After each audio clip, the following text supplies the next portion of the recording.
like hyper mechanics are all pretty fine. But then I want like a game that's like, fuck you, you're too dumb to understand. The Dark Souls, but IQ, you know? Yeah, yeah. Anyway, I forgot to hit Yeah. go live on YouTube, so stream is not started now. Now it's that yeah. Whoop. So hang on, I'll quickly just show you my guy. Just one sec. Oh, did That you this see the game. video I posted in the bench last night? Which Oh, one? hey, Kevin! Bonk! Fuck, I haven't seen that. Oh, dude, it's fucking great. Yeah, you see that guy. Once I'll take a look. Where did you put it? Memes? Yeah, yeah, yeah. It's the video. Oh. It's from Urban Rescue Ranch. Oh, this one. I didn't see it. I just saw Calamity's the weird one. Dude, it's funny as fuck. The best part is PETA got him fucking almost kicked off YouTube because they're like, oh, this is abuse, and then everyone's like, it's a male Rhea. They're fucking evil. Yeah. It's like, oh, hey, Kev. Bang. Well, also, like, I'm pretty sure for that video he didn't hit Kevin, he hit the fence for like the ha-has.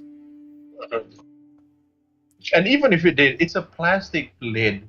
It's not gonna do damage. It's just you gonna know? be. I don't really think you could transfer that much energy to actually like fucking. Yeah. hurt Look at Rhea. him. He fucking whimsily just slapped it.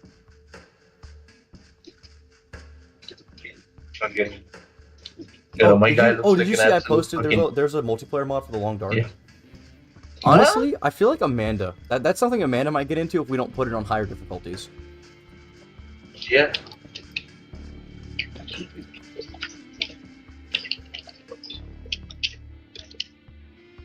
Because like the Long Dark is a very relaxing game until things go wrong. It's hiking the woods Yeah. simulator, but in an apocalypse, basically. Yeah. I mean, it has that zomboidness to it, you know? So do you want to go back to doing a Toreador and see the whole thing with Mama Soph, or do you want to try Ventura Bruja? Uh, sure, why not? Bruja. Motherfucker looks like Eric Andre on steroids. And meth. Meth. Pretty sure Eric Andre's already on meth. Yeah, and this is a lot more. No! His name is Nightmare! No. You know who this is? You know who this really is? No, let me think. Let me think of every Eric Andre skit ever. Fucking It's Christ. Hannibal Buress. Walruses. Okay, so this is still the same opening? Yes. Mhm. I'm gonna skip through this. This is really weird and cryptic nonsense. Oh, we have a different opening. The music is pounding, your pulse is keeping pace. This is one of those nights that makes you feel alive even though it started with you being dead. First came the messy breakup and the realization you have no one to talk to about how much it sucked. Still you just rolled with the punches. One Facebook search for local events later and you found something just for your malaise. A short subway ride and you find yourself at the club outside Dumbo. Not a fancy one, mind you. More like a slightly refurbished warehouse, but hey, drinks are cheap. The DJ seems to really know his shit too, alternating between cutting-edge industrial techno and classic Detroit. Oh, that does sound like a lit party, dude. What's up with the fucking statue? Like, chiseled marble on there. Usually feel awkward coming to a place like this alone, but tonight you find something soothing in joining the crowd, blending in even as you let the beat take over. Sweat, years of the people soaks through your shirt and pants in a matter of minutes as a thought pops into your head. From outside, the fully packed club must seem like a stuffy, smelly nightmare, but here in the thick of it, it becomes exhilarating. You're not even on a pill tonight. Damn, dude, this is coked out Eric Andre. There's this Latina chick who's curved, accentuated by the light dress clinging to her body, bumping into you and tells you it's only incidental. Yeah, it's a good night. You wish it could last forever, but you know all too well what the next day holds. Waking up, getting dressed for work, the commute, the 9 to 5, that makes... Oh, our character is wage slave Bruja Anger. Never mind, you spot the Latina again. She is now next to another guy hitting it off. Your chance of not going to bed alone. Gone. Just like that. Fuck. Shot down, you imagine more of a resentment fuck. Just like, fuck. You take a look in the mirror and start to wash your face obsessively. Over and over again. A voice from the past echoes in your mind. I've never felt like this with anyone. Seriously, I mean, I feel like all my relationships at this point were test runs, a shitty way to compensate for my... Damn, she seems like the kind... Also, 20 fucking Toriyama-sized forehead over here.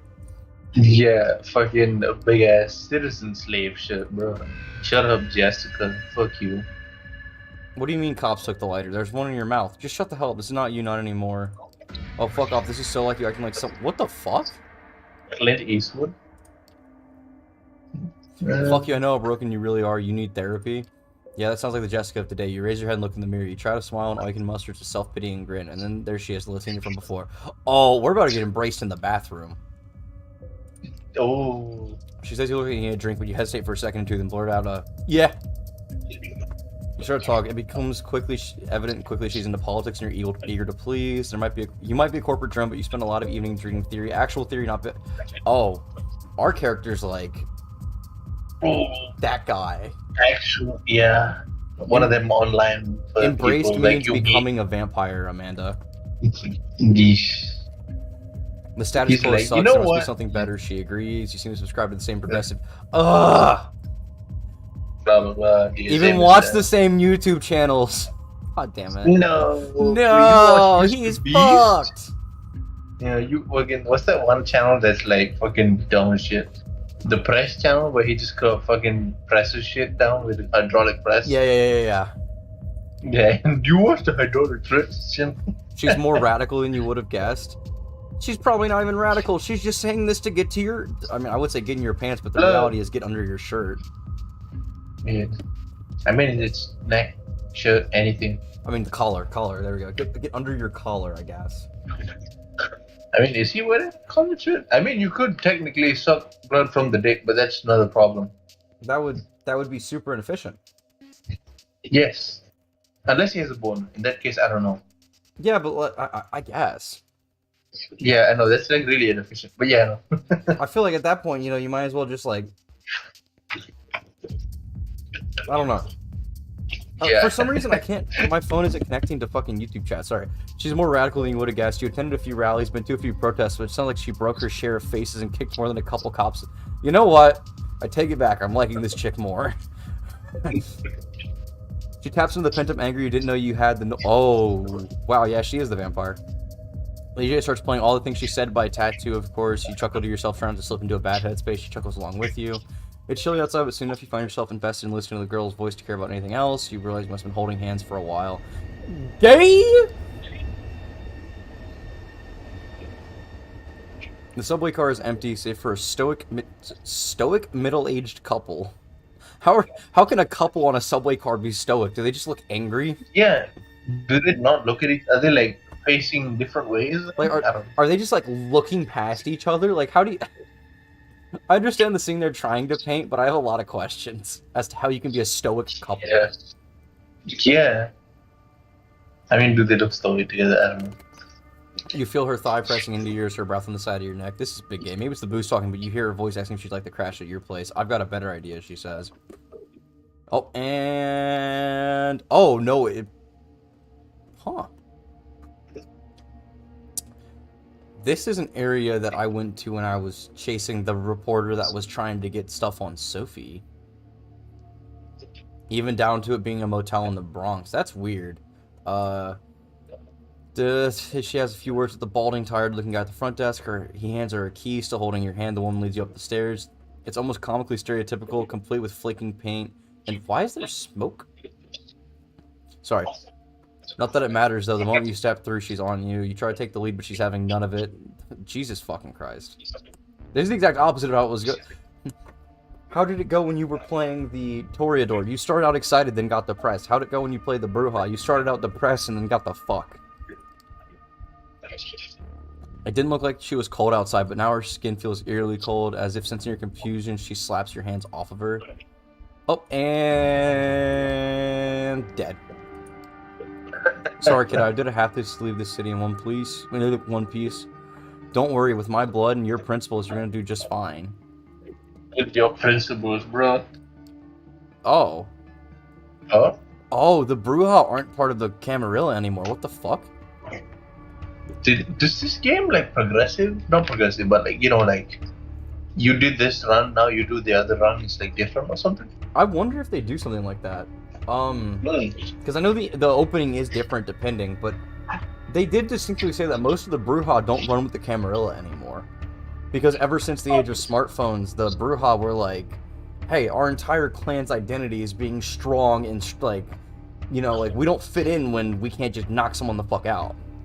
And the Camarilla got pissy with them, so now most Bruja usually were anarchs anyway. But now it's like, the Bruja really are mostly anarchs. Like, fucking knockoff Wooly was a Bruja. Dude, I fucking love T. T ends this game when I was playing by killing the leader of the Anarchs and then diving into the river and swimming back from Ellis Island to New York. I have returned. He's coming back. That is the level of insane that he was on. It's an all-encompassing hunger that throws you on all fours. You crawl for a while, scrum on the floor in sundering pain, then jump to your feet and burst out the door. You black out. This isn't the room you saw when you last closed your eyes. Somebody curses at you, a small, naked, buff dude holding a short leather whip. What? What a goofy motherfucker. What? He throws a punch, yells several slurs, hits you in the jaw, you black out again. The guy isn't moving anymore. There's blood on his neck, there's blood in your arms, there's blood on the floor, there's blood everywhere. Wow, whoever did this is one sick fuck. You realize you're sitting on top of his corpse. You hear a whimper, someone else is there, a woman. Her arms are tied to the bed. Oh.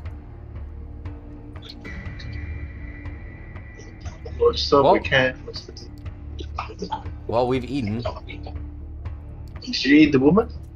Yep. Or the dude? Oh, okay. She's terrified, you tear away from her, she's not moving, but she's breathing. There's barely a mark on her neck. The guy on the floor, though. You double over in a spasm, realizing what you did. You feel like throwing up, but can only gag. Panic sets in, as another realization dawns on you. Your heart is not beating. There's no pulse, same thing on the neck, nothing. There's no breath coming out of your mouth. The achievement I got was called a Rebel Yell. No! You have to get out. Get someone to call an ambulance for yourself at least. Probably too late for the dude. Did you really just kill him? Aw, god damn it. Fucking, the sheriff's here. Yeah, it's the sheriff. Bro, you gotta call 911. So you get arrested and reported as a jail suicide within the next 24 hours? Because that's the only way this plays out, son. He shakes his head in mock concern. Murder, assault, that's 25 to life. You're lucky. But since you're not, it's a death sentence. He takes a glance at the expensive-looking watch. Lucky for you, it's been a slow night. Otherwise, I might not have gotten here in time. Come on. The sun comes up in a few hours. You don't want to be around here when it does. The sun? Oh yeah, that's a good question. You know, what does it matter if the sun? Oh, you don't know. You should be glad I got here before you made yourself scarce. He starts talking. His tone remains unnaturally calm. Oh fuck, why did I forget his name? He's one of the cooler characters in this game. But does the sun kill you canonically, or does it like Twilight? What? Does the sun canonically kill you in this game? Yes. Like in story-wise. In Vampire the Masquerade, the sun will instantly... Have you seen the ending of Castlevania? Yes. That. What happens to Lenore? Oh. Dude, can I just... Castlevania was so good. Yeah, it was. Fucking... Her death is literally one of the best. Just like, damn, dude, that's sad. I did not need to know if Alucard was a natural blonde, but now I know, I guess. You know, that was the thing that happened. Oh, he's doing the spiel he gave us last time. You get 3 strikes. I love the I'm a Mets fan thing keeps coming back over and over again. It's the Mets, babies. Nah, dude, at one point, no, you missed it. At one point, he came to our crib and was talking to us about trying to help him out with something, and he kept using baseball analogies for everything, and it was like, dude, this is fucking hilarious. You got fucking Vlad Tepes, the 24th over here, talking about baseball. I want him to be at a baseball game, like with the #1 big foam finger. I could see it. You don't understand, like. Literally, there's at one point when we brought the Anarch back, and he was gonna get, I was gonna execute I executed the Anarch. He fucking was sitting there. As soon as he tried to run, he yelled, and a swing and a miss, and the batter comes up for his second swing, and home run! As his head came off, and I'm like, are you fucking serious? This guy is a super fan. I understand, sir. Glad we have an understanding. Moving on, is there anything you want to inform of your current situation? Yeah, I've tried to lie about this when I replayed, and you can't. My ex-girlfriend. She hates my guts, but yeah, I suppose it would be her. Closest person to your life hates your guts. This time something resembling a look of pity. Oh, also I found out what. Eventually you find out him and Sophie fucked. Oh, did they have a kid? Nothing? No, just fuck. They were together, and it was implied that it was for a long time. Yeah, vampire a long time too. That's like 100 years. And because Sophie, I think at one point explicitly says it wasn't just a fling. Ooh. Well, if you'd like to ruin her day and let her know you're alright, give me your phone number. Oh, Jesus fucking Christ. You hand him your phone so he can copy the number from your list of contacts. Thank you, this will be useful in illustrating my next point. The man hides in his pocket. From this point on, you're subject. Yeah, the masquerade. Now, see when your girlfriend ended up at the bottom of the Hudson and I suggest you cooperate. Honestly, probably be best for our character's mindset right now. Yeah. No, fucking Hannibal. I'm just gonna fucking. No. Are you sure? Yeah, I mean, nothing really changes. Yeah. I mean, you are Broha, so you could just punch him. Oh, I'm big. No, man. it didn't say that. I don't think we have access to our blood powers yet. I mean, yeah, because I mean, the Malkavians, at least in every game that they're playable, always start out with the ability to fucking use madness. So, I think that it's one of those things where every game you have the powers at the start, but it's just not there yet. I will say though, my playthrough of Bloodlines that I've been doing, that I'm gonna like do a long form video series on when I get back, is really gonna be fun. Because what I want to do is I want to do a Malkavian playthrough, but punctuate it with a Nosferatu and then a Gangrel. The three main story people, like I feel like, and then have maybe a Ventru playthrough to be like, here's everything I missed if you play Ventru. Okay. But yeah, that's like gonna take all the point, like probably a month or two to like. That would take a while. Like Bloodlines isn't long, but to do like everything I want, it would take a minute. I'm just skipping through this because we've already seen this. Clear as day. Yeah. And the Cadillac Escalade. Did I die? You're not entirely wrong, but it's not what you think. You'll have to forgive me, I'm not in the mood to wax poetic. Just remember, if you want to survive the next 24 hours, you have to play along. This is some shady bullshit. Well, riddle me this. Who's gonna get their teeth smashed in their brain if he doesn't shut up? I just like, is this the afterlife? Are you kidding me? I can't send a PNG file. I'm fucking kidding. Yeah, I'm just gonna skip through this because it's the exact same as it was before. Drink the blood bag. Blah! It's even the exact same. Yeah. So now that we've gotten back to the point where all of them converge, it's been the same. Yeah, you got any more food? No. It's not even this easy to find sustenance normally. We got places to be. Yeah, it's the same. Can I hijack the car? No, it's not worth it. It's not worth it. Let's just play along for now.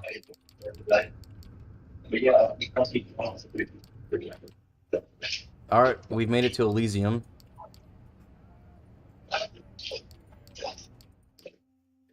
My mic. Yeah, fuck this. I can't even show you shit, so my fucking thing's bugging out. Yeah, this has been pretty much the exact same. Okay. Oh yeah, Kadir. And to you, child. Oh, and we're back to the prince. The room awaits your response. I'm not a child. Excuse me, the fuck did you say? I'm just gonna say, good evening, miss. You are addressing the Prince of New York, Helen Panhard, child of Michaela. Thank you, Sheriff, but I'm capable of introducing myself. She's a pale-looking and doesn't seem to possess a great deal of charm, but still the room is intently focused on her voice. She has influence with these people, that much is clear. You may address me as Prince Child. I realize your introduction to the on-life was abrupt, and I understand you're sorry I left shortly after. The rules of our society dictate I punish you both for this transgression. But I'm willing to listen to what our loyal sheriff has to say about the circumstance of your embrace first. I'm just not going to say shit. You're about to be judged by the court of New York. Kadir, please tell us how you found this fledgling and what happened on your way here.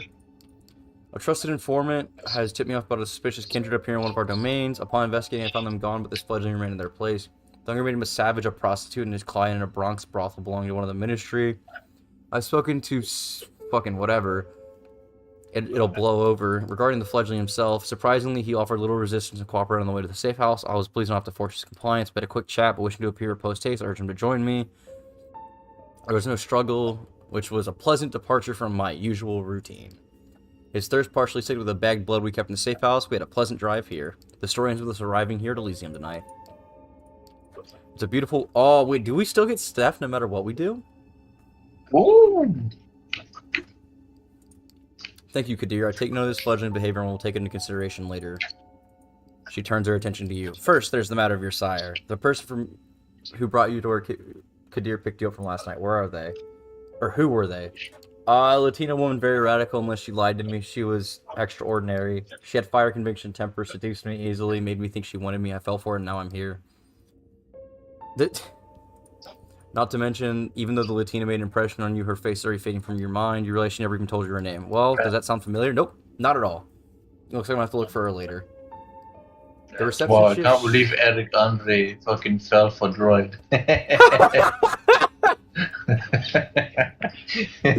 Oh my god, dude. I wish I'd thought of that. I would have taken a screenshot, just been like, God damn it, Droid. The receptionist she spoke to may know her. That chick she ran in a room at the hotel talked to the receptionist. She might know something about her. Unlikely, but regardless, thank you for the observation. I will continue this later. What shall I do with the fledgling? What is your recommendation? Thou shalt only sire another with the permission of thine elder. If thou createst another without the elder's leave, both thou and thy progeny shall be slain. Bastard. I wish to consult my counsel on this, make sure everyone is in agreement. Of course. He seems strangely relieved. The prince leaves the main showroom and a handful of people follow her out. You're about to ask Kadir what all that talk of tradition and council was when the red-haired woman... God damn it, Soph. So I guess no matter what, Sophie is your savior. Kinda, yeah. That's kind of weird though, that because if I'm a Bruja, I have like nothing in common with her. She lowers her voice. Come now, Kadir. We all know the verdict is going to be. Let me speak to them. You might not have to stain your hand tonight after all. His face is hard to read. It's several. yeah, that makes sense considering they were a thing. I'll go get my sword. She's like, I can keep you from having to kill him. And he's like, I'm gonna go get my fucking sword now. I'm gonna get my baseball bat with spikes on it. I was wondering how they'd work Benoit and everyone else into the story if Sophie's not part of it. Yeah. I guess it makes sense. I mean, you could still meet a majority of them without Sophie, though. You know? Yeah, I think Benoit, though, having a direct line to Sophie is the only reason you even say you bump into him. Yeah. Benoit, I don't know. Maybe you might meet him at the church if you're dumb enough. What the hell is with this party for rich sickos? It's something out of a conspiracy theory. Everyone here knows a thing or two about conspiracies, but we don't have time to discuss that right now. I'll seek to explain what concerns you most directly. Last night you became a vampire. Yeah, I'm well aware of how ridiculous it is. It's the reason why we have these nice words for it. Kindred, embraced, having a sire. It remains, you're looking at vampires. That's us. All the guests are looking at you, commenting on you in hushed tones. Many of the patrons are pale, really pale, most holding glasses of wine. Nope, that's not wine. Fuck. But you're drawing a blank. It makes a morbid kind of sense. You drank blood last night, there's no denying it, and your breathing's not returning, your heart's not beating. Two voices in your head start battling for supremacy. One of them begins to put everything together, having a conclusion that no matter how insane it might seem, that's what's happening. The other is like, what the fuck, what the fuck, what the fuck? Kadir keeping you in the dark and all. If we do nothing, you might be cut down, and sure as the day follows, I'm here to offer you a chance to way out under one condition. I will take you under my wing if you're lucky. The prince will be in a good mood tonight, and your departure to Kadir will work in your favor. That's the same thing as the last time I played. What if I agree? It's the exact same thing. I've made my decision. I want you to know that this was not an easy decision. I don't the prince is gonna say kill me. Man, Prince, you were cool when you made Purple Rain. Jesus fucking Christ. 2 outs, bottom of the ninth! I fucking love doing these stupid baseball references. And he's out to bat! Oh, I feel like if I run, I'm just gonna get killed. Actually, I will get killed because the one Bruja that I helped was killed by Kadir before I could even try and run. I'm not gonna fucking go down like this. Spare me. And then Sophie does her thing. Just behead the fucker. What the? Destruction? Oh, hell no! I'm just gonna say nothing.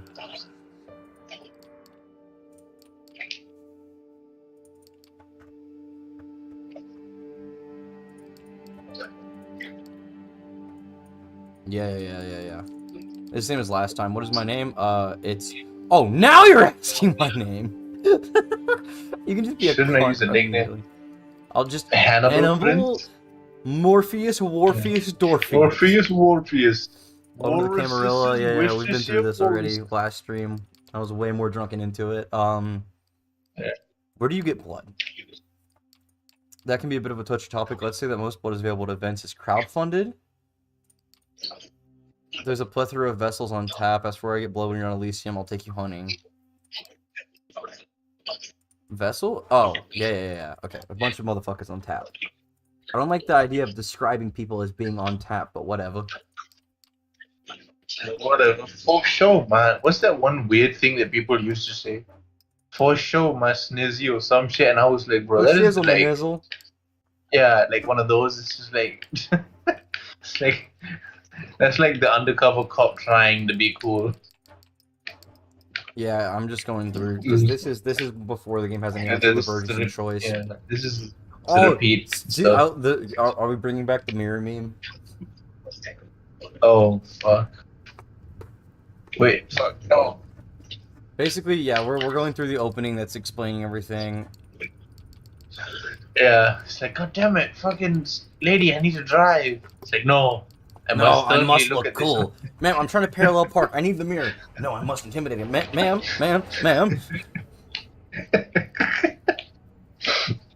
My own apartment? Fuck you. Yep. So how do you like it? What? Do I get another choice if I say no? That's a fair point. There's the only apartment I can spare, but if you find yourself with some unexpected needs, don't hesitate to clue me in. Oh? That's a weird thing. Like, every time I don't want to trust Sophie, she does something that's actually cool, and it's like, damn it, dude. It's all the reruns and shit. Yeah, it's giving me the same thing. Yeah, this is the tutorial. I didn't even realize it even said tutorial when I was about to say that.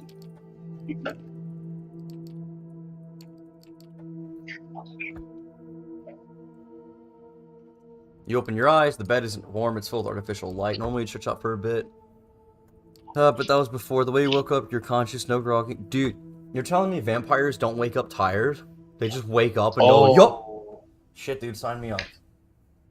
Damn. Yeah, I don't need to breathe, bro. That would solve my one issue. That is, I can't swim. Dude, you know what the best part is? I love swimming. I would literally be able to just sit at the bottom of the pool and swim around in circles. I would get so jacked. Yeah. No, I can't swim. The best thing I can do is walk underwater. I mean, to be fair, Dan... Yeah. What else stereotypes is there? The stereotype is real, though. Nah, you don't understand. One of my buddies... yeah, no. Like, dude, I have a buddy, Marcy and I have a buddy, and he's like, Dan, you're blacker than this black guy.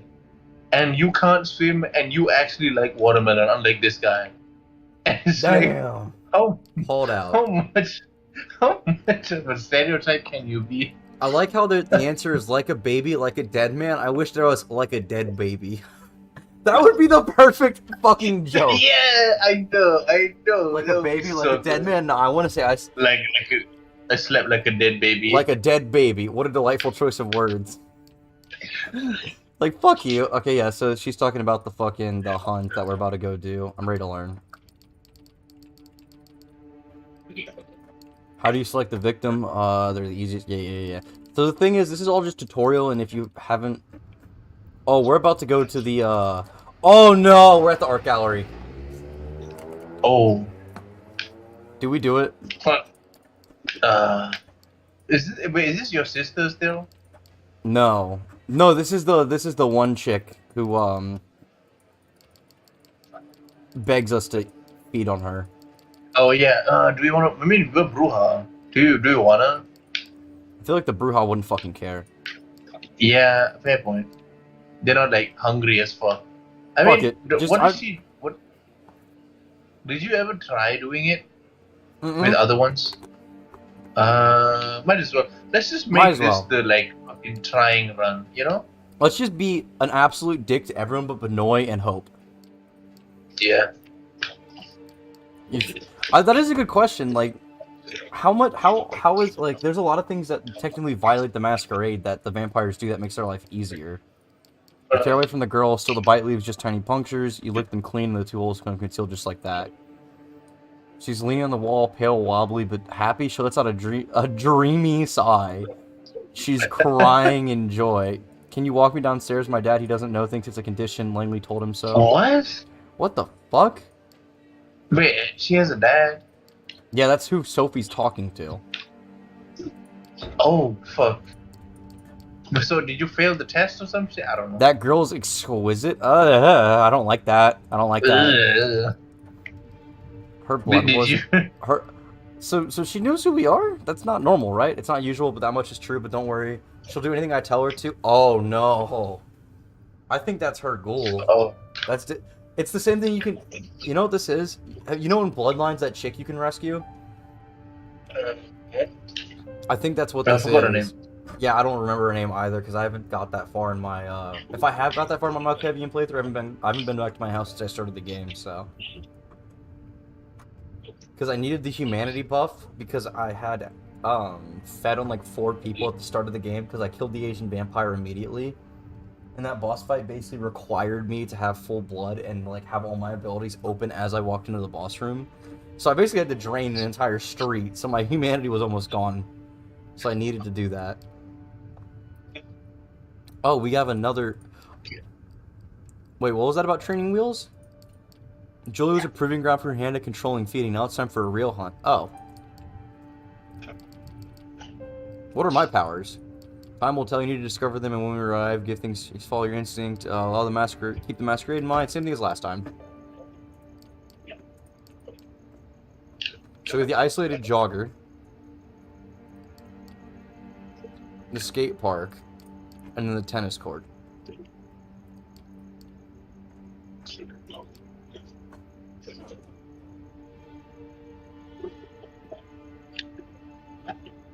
I think we should... Let's see if we can find a jogger. The park's many avenues hold a good spot or two for a predator like yourself. You pass 2 soccer fields and circle around where the Fountain of Planets once awarded awed visitors with its spectacle before coming across an opportunity. A woman, a small duffel bag on her arm, is making her way through the park in a hurry. She doesn't seem to have noticed you yet. Focus her attention. For a moment, you're thinking about how an old guy in the hood used to appear over your shoulders. How you're thinking how an old guy in a hood should appear over your shoulder saying, "Use the Force, Hannibal." But then something stirs within you. There's a confidence and a lore that you might not have had before, but one that's increased The dark manifold. side heals within or some shit. You catch the woman's eye. She flashes an unsure smile as she passes you by. Hey! She's tense, gripping her bag, but attentive. Her eyes locked. The slight smile is there ever again. What is it? Almost intuitively close distance. She can't look away. She's unprepared for what follows. You grab her and bite down. The surprise resonates in her blood. Hot, excited, fast flowing. She tenses up and relaxes. The duffel bag hits the ground. Bliss, footsteps. You let go. She drops to the ground, barely conscious. A hooded man is looking. Oh, it's this dude. I heart you. Oh. Piss off. Loki. Yeah, I imagine he would be Slavic, like voice-wise. I don't know why. Big talk coming from a fucking chump. You don't want to push your luck. My crew's in earshot. One shout and you're done. D-O-N-E, done. You get what I'm saying? If you want to dance, let's dance. Yeah. Once I'm through, I'm hand you over to Callahan. What did you choose last time again? I ran into Sophie. I kind of want to just beat the fuck out Oh, of him. yeah. Yeah. Let's beat the fuck out of him. Yeah, You decide because the time for talking is over. this You shit. rush him, throw him off balance, landing on the ground. He's weak but fat. He's fast but weak. The brawl takes a bit out of both of weak. you. And how did you get weak but fat from fast but weak? I thought it said fast but weak, fuck, shut up. Suddenly you hear heavy footsteps and a thug is snatching from over you. He hits a tree hard, and before he can recover, a sharp piece of wood pierces his chest. It's Greg! The hood... Yeah. Dude, the old man just staked a vampire like it was nothing. Fuck yeah, Gregory. Miss Langley's waiting for us. Come before your snack wakes up. Jesus Christ. Hey, yo, thanks for the help. Miss Langley asked me to look out for you. She suspected you get into trouble. He seems to realize he might have said too much and keeps walking, somewhat embarrassed. You reach the Unisphere together with the hoodlum in tow. Two figures are visible near the sky. Yeah, it's Langley. Did this kindred give you trouble? He mentioned Callahan. Ever heard of him? Yeah, he's an anarch then. Curious. Corona Park has not been claimed by any kindred last I checked. Let's go to the car. We'll put him in the trunk and present him to Kadir tomorrow night. I'm sure he'll be delighted to make this on-bounds acquaintance. It's a strange sight, and you're quite happy you're not in this poor fucker's shoes right now. It's surprising you can get away with casually throwing a stiff into your... Yeah, it's the same thing as last time. This is continuing time. Oh shit, someone's... Man, okay, Thorn, I'm gonna dip for a second, but I have so many gifts from nice people. Guess what I just recently got? What? Xbox Ultimate Game Pass code. And it's like, hey, you wanna use this? Oh, fuck yeah. Yeah, like, man, nice people are so nice. It makes me want to cry, but still. I think with the Bruja, I should try and go for the Tremere contact this time, because Tremere magic. How will Kaiser react to you, though? Oh, that's a good question. Kaiser's... Yeah. I definitely want to stay on Kaiser's good side, because he's fucking hilarious. Yeah. Drive on the... He's basically like the Dio, like, drive on the sidewalk. Nah, you missed, dude. He ran over an SI agent and then yelled, "Get in!" And it's like, what? Yeah. Kaiser, you can't just... I know, that's not how this works. You can't just run over a SWAT team and then go, "Hey, get in, loser. Yeah. We're invading Ellis Island." I'll be back. But yeah, that's fire. You told me about that. Yeah, dude, that should have you weak. I don't like skipping through too much of this game, but honestly, this is like...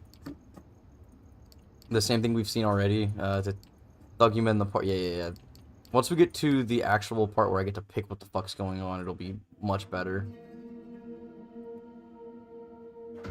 You open your eyes.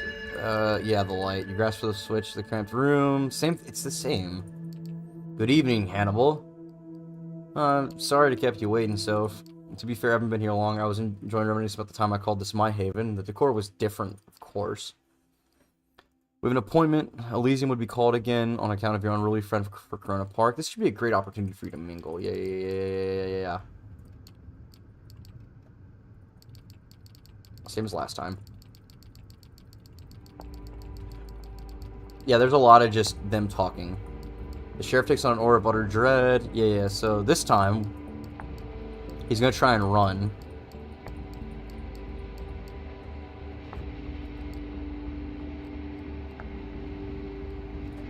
That guy's shifty and desperate. There might be more to than meets the eye. Will Kadir manage to deal with him alone? What a ridiculous notion. Of course he will. What is one cornered rat for an old experienced predator? Excuse me. She just leaves? Shit.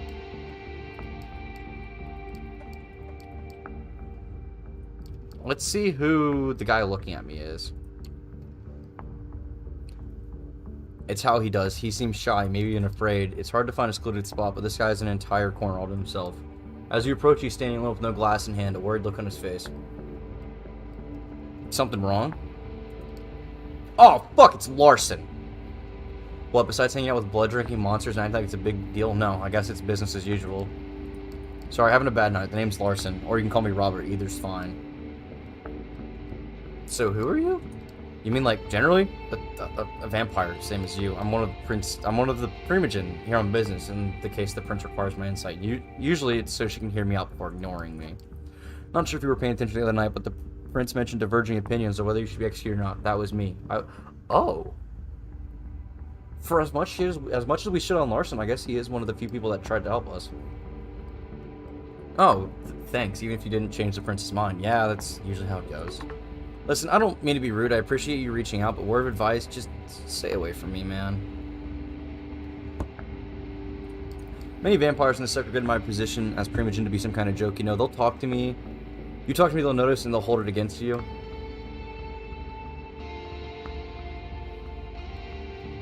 Oh, fuck, it's Val.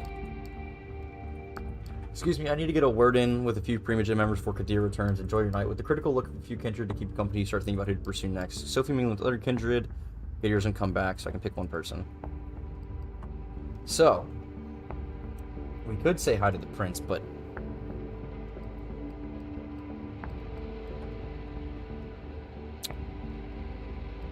we'll talk to him.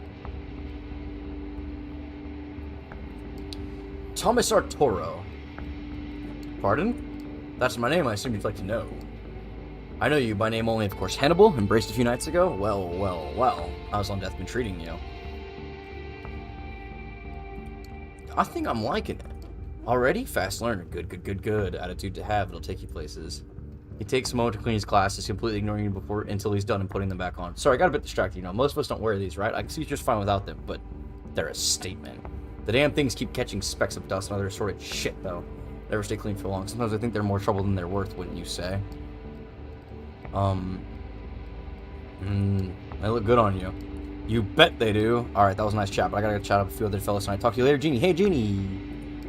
He's already off, grabbing 2 glasses off the concierge tray and handing one to a mustachioed man nearby. And with that, Kadir's back. Yep. Kadir fucking beat him up. Told you. Wait, what is a Coterie? I never actually... How's it even pronounced? It's a small group of kindred united by the need for support and common interest. Cool. Nice to know.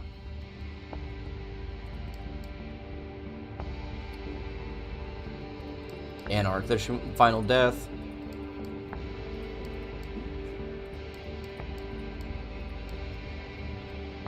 Why do I have celerity? I thought that was a... I'm gonna grab him. Focus your blood dash forward and grab him by the back of his jumpsuit, pulling him away from the window. You expect some resistance, but don't have to worry when a swift cut separates his head from his body. You let go and headless corpse slumps to the ground. Kadir stands between you and the window, his sword drawn and an ugly smile on his face. Well, Hannibal, your eagerness is laudable even if it was unnecessary. He couldn't have hoped to escape, not facing Kadir.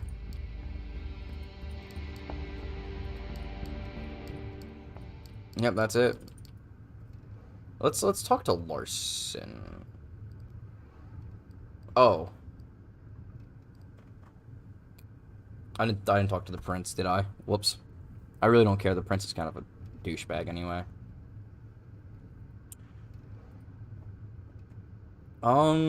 Let's talk to Larson again. You hope Larson will be less eager to excuse himself. He takes a few steps towards the stairs, clearly ready to leave when you approach him. Can't stay away, can you? Well, you got any plans tonight?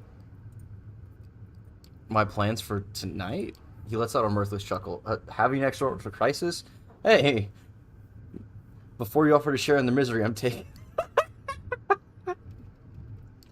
Don't take this the wrong way, but I'm kind of disappointed with you. You gotta keep your reasoning to yourself, but you can keep your reasoning to yourself, but I gotta say, jumping at the opportunity to hurt that guy was kind of cold. Listen, it was nice talking to you, but I gotta go enjoy your night with Oh, man. So when we're not threatening Larson and calling him a dickbag, he's kind of cool. Alright, I'm gonna throw some pizza in the microwave real fast. I'll be right back.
That fucking gets microwaved. It's an awkward ride back to the city. Or another building. Oh, she's gonna stop in and we introduce us to her place. I bring you to show off that back door bedroom. I have Sirt's bodyguards. Basically, Sophie, we need to work together. I'll be here.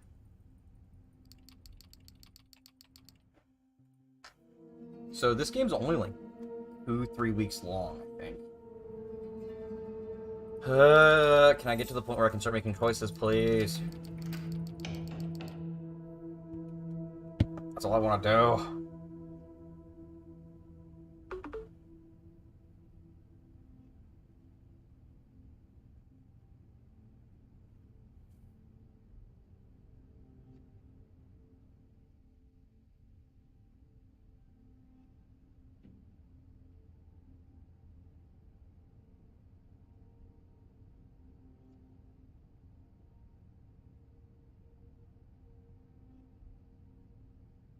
Alright.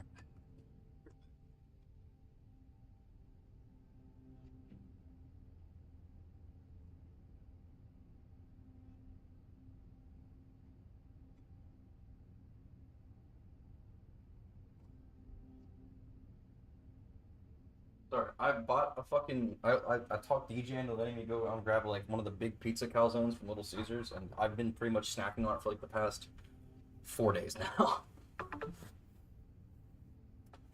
Everything alright? Am I interrupting? Oh, evening, Soap. She doesn't react, but it looks snaps up some meditative state. Evening, Hannibal. I was wondering, when you look out of the city, the lights in the rain, the relentless honking music blast from nearby windows. Someone should record an hour of this and throw it up on YouTube as an ambient piece. Yeah, so it's different if you're her clan. And I'm going to appreciate the intricacies. In fact, Kindred, my clan is somewhat notorious for finding innate meaning even in the mundane. That's Toreador.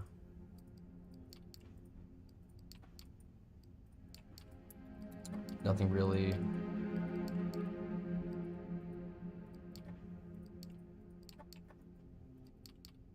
Then there are the Ventru, which are just the... Where the Blue Bloods think themselves rulers, the Bruja like to see themselves as preeminent revolutionaries, called the Universal... They call for universal rebellion while being slaves to their own temper. They were once philosophers a long time ago. One of their bloodlines tonight. What's my clan? Nope, can only guess. Based on aspects of your behavior, you will need to come to your own conclusion and seek validation from your clanmates for acquire such a thing. Some kindred fit these stereotypes more than others. The blood is hard to deny. Yeah. This is her telling me to pick people. So basically, okay, we have 3 to pick from: a Malkavian, Blood Magic, a Tremere, the Nosferatu, and another Bruja. Oh no, she's a Gangrel, my bad. Wait, should I be contacting on Camarilla? Okay, so basically, I'm gonna fucking the quick up and down. Anarchs, while they don't believe in the Camarilla, and they think that having a vampire aristocracy is fucking bullshit, they do have their own power structure and hierarchy, and they respect the masquerade.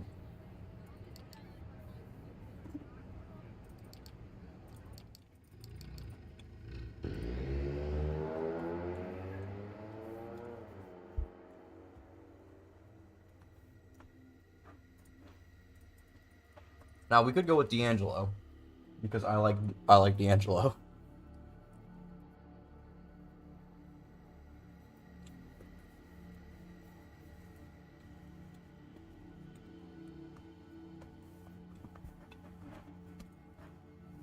Let's see what Jezebel's got.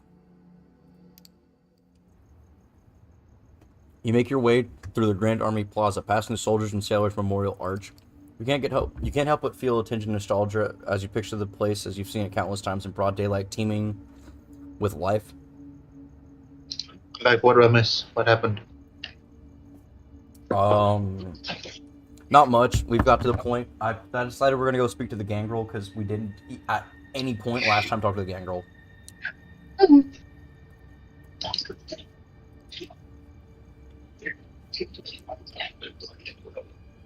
You quickly get over it and pass through the northwest gate into Prospect Park. It's a maze of unkempt foliage and dimly lit alleys. Silence hangs in the air. Oh, actually, you did miss something. You know how we had 3 options to talk to people at the gallery, and one of them was a shifty-looking dude in the background? Guess who the shifty-looking dude was? Who? Fucking Larson. What was he doing? He's a primogen. Yeah, no, but what was he doing? Just... Oh, my head. Hang on. Keeping a 10-foot distance from the rest of the vampires. Just looking around in the shadows. Oh, fuck. Well, he also told us that he's the one that recommended that we don't get killed. Yeah. And that he got very much... No one likes him. You sort of suspect Langley's sources fed her a bunch of bullshit, but you're not going to give up just yet. As you ponder, you hear footsteps coming from behind a line of trees, quick but evenly paced. Most likely a late-night jogger. No vampire would take kindly to you feeding their domain, but then again, perhaps you could kill 2 birds with 1 stone. No, we're going to look for the Gangrel Haven. We're not going to be stupid about it. You head south, delving into the less frequented section of the park. Passing a babbling stream, you make your way into the ravine. Home to some of the oldest trees in the park, it's the place to go when you want to get away from the crowd and enjoy some one-on-one time with nature, and that's during the day. At night, it's got to be Gangrel's of Delight. Making your way through the brush, you come across a rocky crevasse hidden deeply behind a wobbly chain-link fence.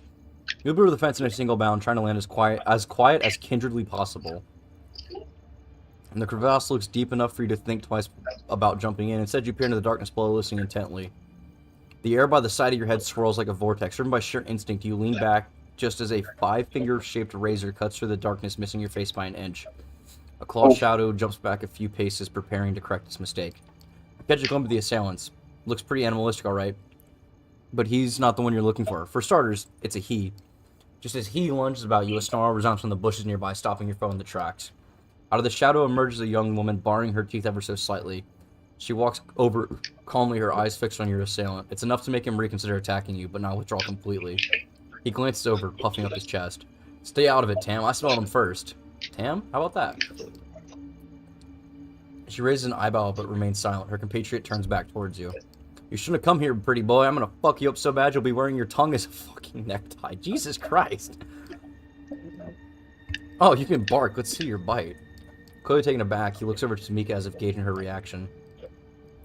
Guess I know who the alpha is around these parts. A barely visible smile creeps on Tamika's lips. His eyes narrow, although you can't really see it. You bet the hair on his back, the back of his neck, just stood up. Shut your fucking mouth, pretty boy. You should have run when you had the chance. A fierce growl goes across the alley, stopping the savages in his tracks. Tamika walks over to her comrade, her fangs glistening in the dim lamplight. She puts her hand on the side of his head, caressing his hair and tugging his ear as if she was scolding a puppy. She leans over and speaks in a voice that's firm yet oddly affectionate. It's okay, Raoul. I'll handle it from here. The male gangrel looks at her with a mix of timidity and resentment. Then he turns back towards you. You want to waste time on this asshole? Be my guest. Raoul retreats into the shadows, although if you were to guess, he's likely to stay within earshot. With her companion gone, Tamika turns to you once more. What do you want? I'm new here, looking for a chance to leave my mark. Maybe shake things up a bit in the process. I need some help. Why me? Why not? Let's just get one thing straight. If you're looking for a hired gun, I'm not your type.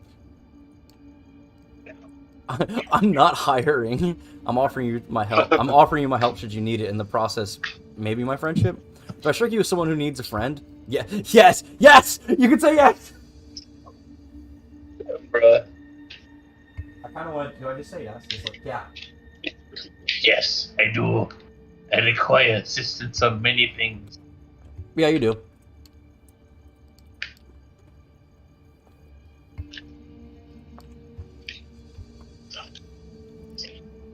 I'm not going to bring up the fact I know all about her past, because then she's going to get mad that I worked with Sophie. Look, I know it's not much, but sure as hell could use someone to watch my back so I could watch theirs. What do you have to say? For a brief moment, she stands there motionless, looking straight into your eyes as if trying to size you up. Finally, she looks away. It looks like she's come to a decision. Just so we're clear, I don't trust you. I have no reason to. Frankly, you sound more lost than I am anyway. Still, you have an earnest look about you, naive. Almost. I can tell you believe what you're saying, so I'll give you a chance. I have some business to take care of. I'll let you know when that's done. Meet me here and we'll see what you're really made of. And like that, Tamika disappears into the night. And that went all well, all things considered. Damn it. I want to do D'Angelo's quest. I like D'Angelo's fucking funny.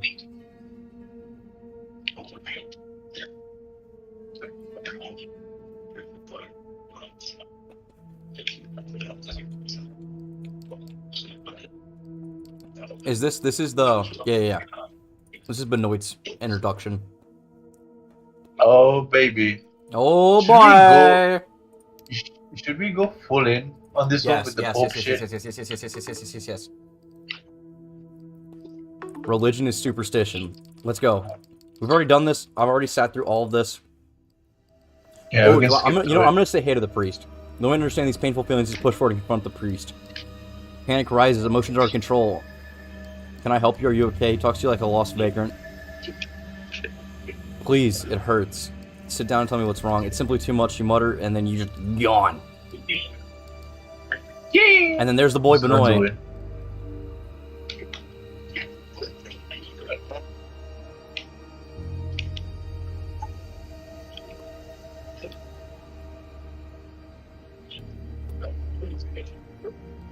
Who the fuck are you?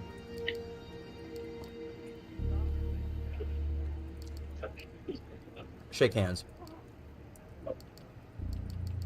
Yeah, we've already been through this. I want to punch you. You have to decide for yourself. Let's talk. If you still feel violent, I'll let you take a punch at me. Is that some kind of supernatural power? No. It's his faith. Yeah. So this is talking about true faith and how that works. Yeah, it's like pure whatever. I am pure heart. Basically, fucking whatever. True faith is the most confusing thing to try and figure out because it's entirely meant to be... Because World of Darkness is a setting for D&D. Vampire the Masquerade is just the most popular version of it.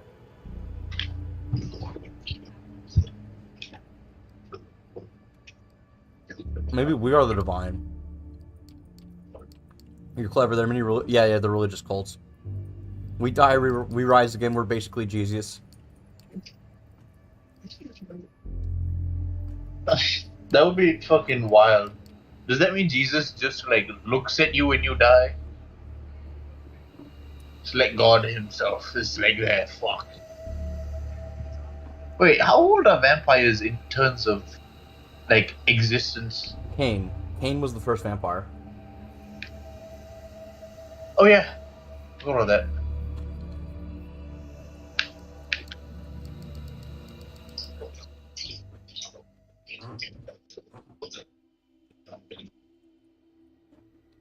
So we're gonna go all in with fucking Benoit's quest line. And then we're gonna do a few of Ham's missions, and then we're gonna go back to D'Angelo. Do you want to snitch on Benoit and everything? Nope, we're going all the way. Yeah, no. Benoit's our boy. Benoit the boy. Yeah. Benny boy.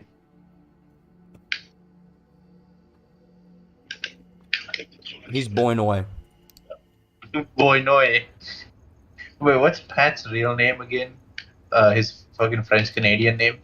I have no idea. Boyvin. Or Bouvouin, or whatever the fuck. I don't know how to say it. It's French. It's Quebecois. So I don't know exactly Once again, how to say his you name. cross the gates of Prospect Park and head straight for where you saw the feral duo. Minutes pass, finding no signs of Tamika, you begin to worry something might have happened to her. Suddenly you hear rustling coming from the nearby bushes, and it's not the stray cat kind of rustling either.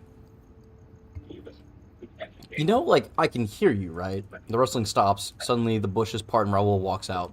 Yeah, that's because I wanted you to. Listen, I have to have a word before Tam gets here. She seems to like you for whatever reason, but the way I see it, you're a nuisance. Bro, you're such a basic white guy that you have Nordic tattoos. Don't even talk to me. At worst, you're a threat. At worst, you're a basic white bitch who thinks he's tough.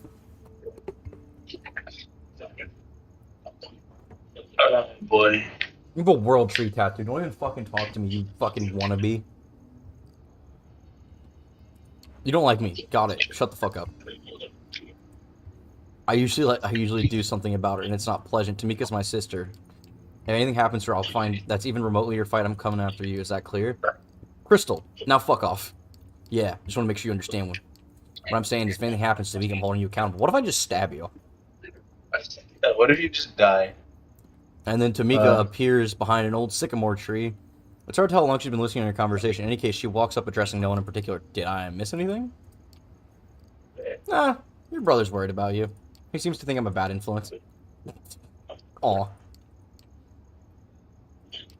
Is that true? You think I can't take care of myself? God damn it, Tam, that's not what this is about. I know, and you mean well.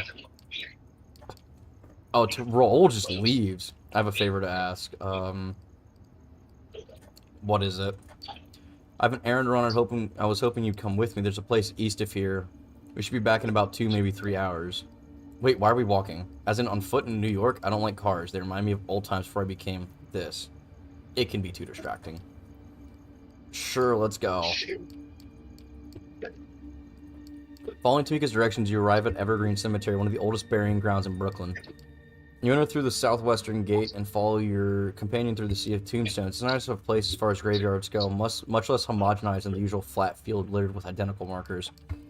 Tamika confidently presses on, swerving and leaving along a pre-programmed path. It's clear she's been here more than a few times.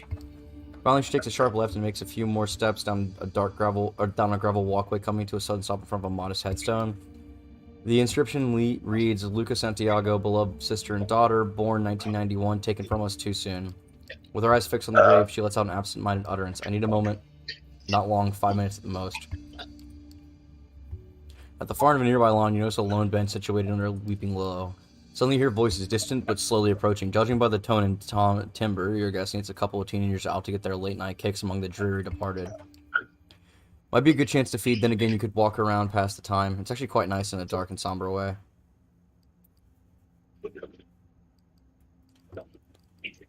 We'll just wait by the bench. So the bench. Take a minute to relax and let your mind wander. You look up at the... Oh my god. Shut the fuck up.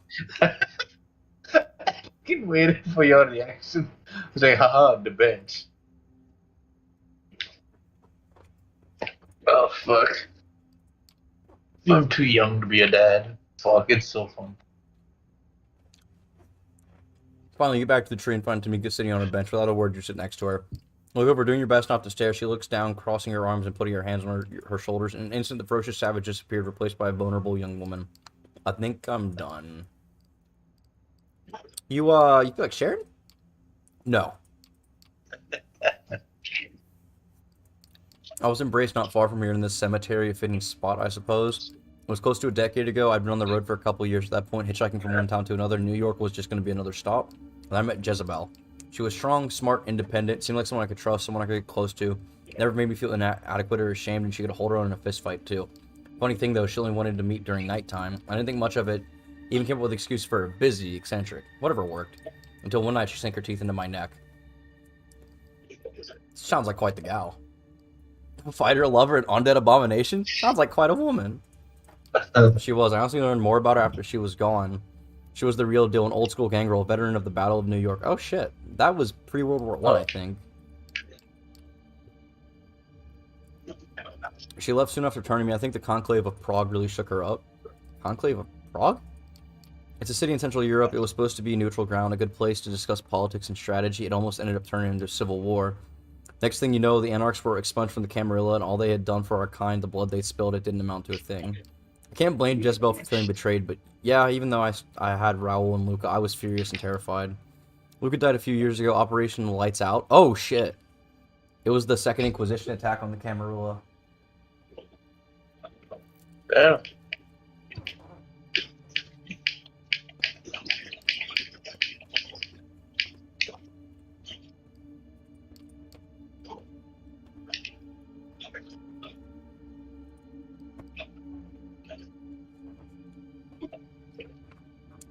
Even though she's not really here, I like to come and visit from time to time. It reminds me of who I am, keeps me in the check, keeps the beast at bay. Also, this is part of my embrace. You have to appreciate... Also, being the place of my embrace, you have to appreciate that level of irony. Sorry, I don't know what came over me. 1 minute, I'm all grunts and stares. Next, I'm giving you my biography. Technically, it would be your autobiography, because you're the one giving it to Mika, but, you know, that's just pedantic. Yeah. Actually pushes up glasses. Actually, it'd be an autobiography because you're giving it to me. If I was to be telling it, it'd be a biography. I guess I'm tired of being scared and alone. I don't like either of these answers. I wish there was just a, yeah, that sucks option. Just be an absolute dick. You mean the Zuko option? Man, that's rough. The Zuko option of, man, everyone's dead, my sister's a dick. Yeah, dude, that sucks. Anyway. Yeah, that, nothing beats that. It's like fucking what does he say? My girlfriend turned into the moon, and he's like, damn, that's rough, buddy. Fucking Zuko being the most empathetic character in Avatar. No, I think at first he goes, wait, literally the moon? No. He dead ass just goes, damn, that rough. There's nothing else to it. It's so funny. Just, wow, man, that blows. Yeah. You're looking for a place to belong. In all the wrong places, it seems. At this point, I'm just looking for something to believe in, someone to give a damn about. Bro, you have a brother. Well, don't get me wrong, Raul was my brother, the bond between us is not easily broken, but he's got ideas and ambitions of his own, he won't always be there. You open your mouth before you can make a sound. Tamika motions at you to keep quiet. She lifts her head and sniffs the air, her ears perk up and her eyes widen. Suddenly, she pushes you with all her strength, sending you flying off the bench. Before you hit the ground, an immense shape flies into view and smashes down on the bench, splintering it into pieces. What the fuck? What the fuck? Something just attacked. It turns into Tamika, seems utterly terrified, frozen in place as if she just saw a ghost. You notice the creature shifts its weight as it's preparing to pounce. Oh, Bruja power, activate. Oh. You ram the creature before it can throw itself at Tamika. The beast flies through the air and smashes against a tree. In a matter of seconds, however, it gets back to its feet. Your attack might have surprised it, but didn't do any real damage. Wait, is it a fucking werewolf? What? No, it's one of the stay out of my ground. Oh, it's a fucking it's a strong gangrel. Oh. The creature runs towards a nearby clearing when all of a sudden a gunshot sends it tumbling to the ground. Ah.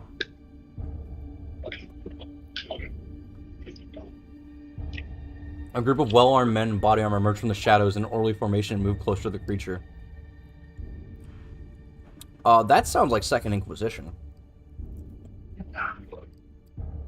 We are here with her, though. We might as well stand and fight. With your ego sufficiently wounded, you decide to stand your ground. It's one thing to get messed up by some supernatural monstrosity, but these are regular people. They seem to know what they're doing. You wipe the blood off your nose and steel yourself for what's to come. All of a sudden, Tamika grabs you by the arm. No, we gotta go. Deferring to her judgment, you follow her to a nearby bush. Luckily, the men don't appear to have spotted you. You watch in silence as the group of armed men subdue the creature using steel nets and cattle prods. In the corner, you catch Tamika looking away. She speaks under her breath. Can we get out of here? There's no reason to object. Look over to Tamika. She seems lost in thought. Finally, you decide to break the silence. So, what was that thing back there? No, if it was, we wouldn't be talking right now. Still in a way that... Oh, yeah, by the way, so the lore of, like, vampire is that werewolves' claws do the same damage as, like, firewood to vampires. Oh. They are, like, the super counter to vampires. Werewolves are super counters to vampires. I don't know why, but that seems... I know, never mind, that's logic. Yeah. But I think vampires can feed on werewolves. But werewolves are only functionally immortal in werewolf form. Oh. Still in a way that might have been preferable. Among those of my clan, we tell stories about the Scarred One. That's the only name he's known by. He's a cautionary tale for young gangrel. He's what happens when you let the beast take over. I always figured him to be more of a metaphor. It's like if a Christian just happened to run into Judas Iscariot one day. Yeah, that'd be fucking horrifying. Yeah. Deciding to give her some space, you spend the rest of the walk in silence. Soon enough, the familiar tree line and Prospect Park comes into view. She stops after several paces and turns back towards you. I'm sorry, thanks for coming with me, but now I have a lot of shit to figure out. Once I do, I'll let you know. I mean, fair. I would shit my pants if I saw Judas just appear and then get shot down by the government. The government. He's like, he's back, get him! And you're like, what the fuck? Oh yeah, we go with Langley. What does Langley want again? Yeah. Thank you for coming. I have a request for you. I need you to find someone to make a delivery. Oh, it's this one. It's the fucking Kaiser mission. Okay. Ooh. Why don't you look for Kaiser yourself? First off, when you see his face, you'll understand. He ugly. Secondly, I don't have time to play his games. Lastly, you will meet him at some point anyway. If you do now, you'll... Okay, cool.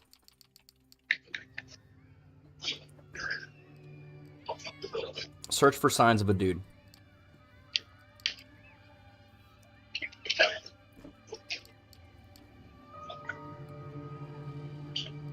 Yeah, it's this dude. Yeah, I'm lost. What's it to you?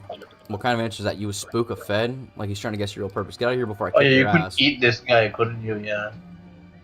Sure, after I ask you about Kaiser. No, I don't know who that is. He's a terrible liar, clearly full of shit. Listen, I was sitting here by Soph. She has something for Kaiser. I need to contact him. Nothing more to it. Don't know her. I told you to know who Kaiser is. He sees the fuck off. Stay right here. Sorry to bother you, boss. Yeah, Sophie.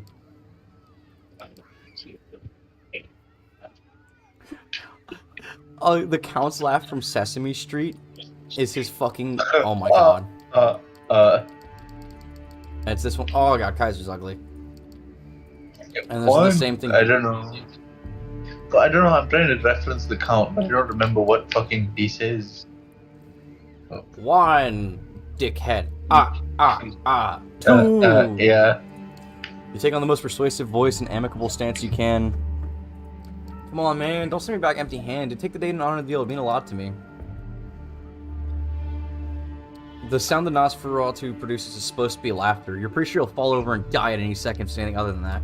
Oh, look at me. I'm so pretty and well-spoken. I'm gonna feed you this bullshit and you're gonna cram it and ask for seconds. Who the fuck do you think you are? I should mutilate your face and rub sulfur into the wounds, rip your tongue out, and use it to stuff a fucking turkey. Okay, Kaiser. cool. Bye, Kaiser. Yeah, it's like Kaiser. What? Uh-oh.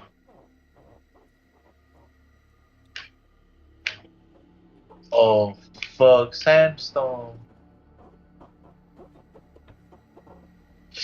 Oh, that's gigantic. No, I can't fight that. As you open the blinds, you're able to spot a small grayish bird flying up into the night. Looking down, you notice a small piece of paper. Prospect. ASAP. Ham. Third time's a charm, you think to yourself. As you once again cross the gates of Prospect Park and head for Tamika's Haven, you're surprised you find her on the open sand lawn surrounded by a host of woodland creatures. The critters each patiently wait their turn as she flicks seeds in them. It's almost whimsical in a twisted sort of way. Almost dead. Surprised to see you out in the open. Yeah, maybe I'm just sick of hiding. I've been doing some digging. The Inquisition has a safe house up in Manhattan. I think that's where they're keeping... Oh, we're gonna hit the Inquisition? I want to pay them a visit. Kill that thing and as many of the SI bastards as I can along the way. Is that worth it? Yeah. Throw in a legion of armed goons standing in the way and an all-power vampire is the cherry on top. Well, to be fair, if you release the vampire, those two, like, solve each other. Yes.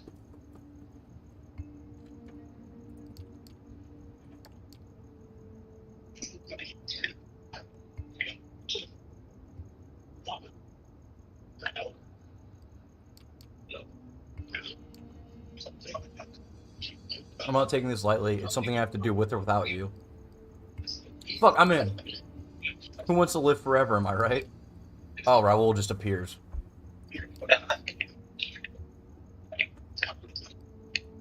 How long have you been there, Raoul? Long enough. I'm not buying that whole scarred one bullcrap. Just taking a bite out of the Inquisition click fast. It's too good to pass up. I want in.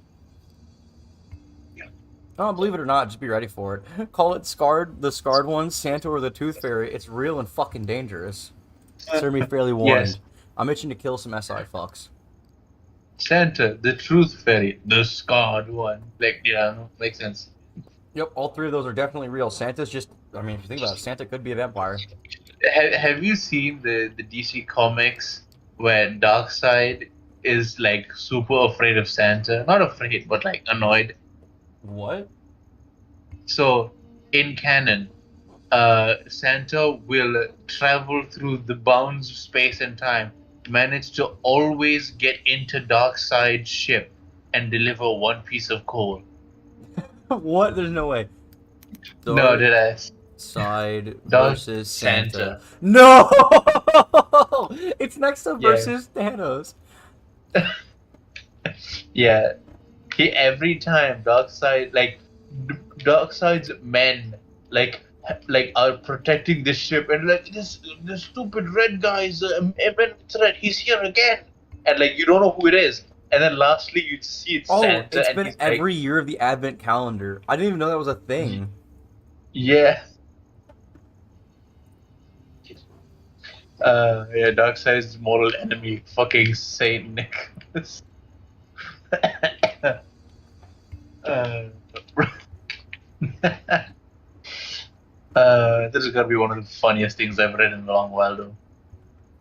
Please don't kill me. You bring news. He got past all the perimeter defenses.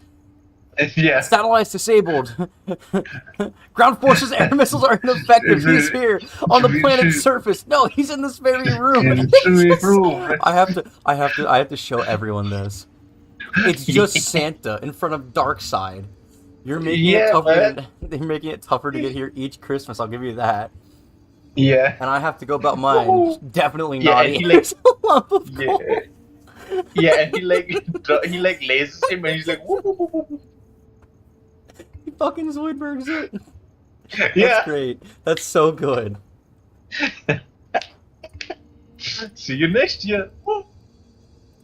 Okay, anyways, yeah. Plus, my brother can be a pain in the ass, but he's one hell of a fighter. Raoul nods. It's barely visible. You can tell he's pleased to no end. She might as well have rubbed his tummy.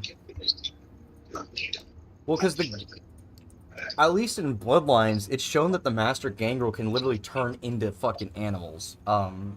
With what's-his-face being regularly turning into turning into a wolf, or like other animals nearby. I think he's like actually canonically watching you the entire fucking game.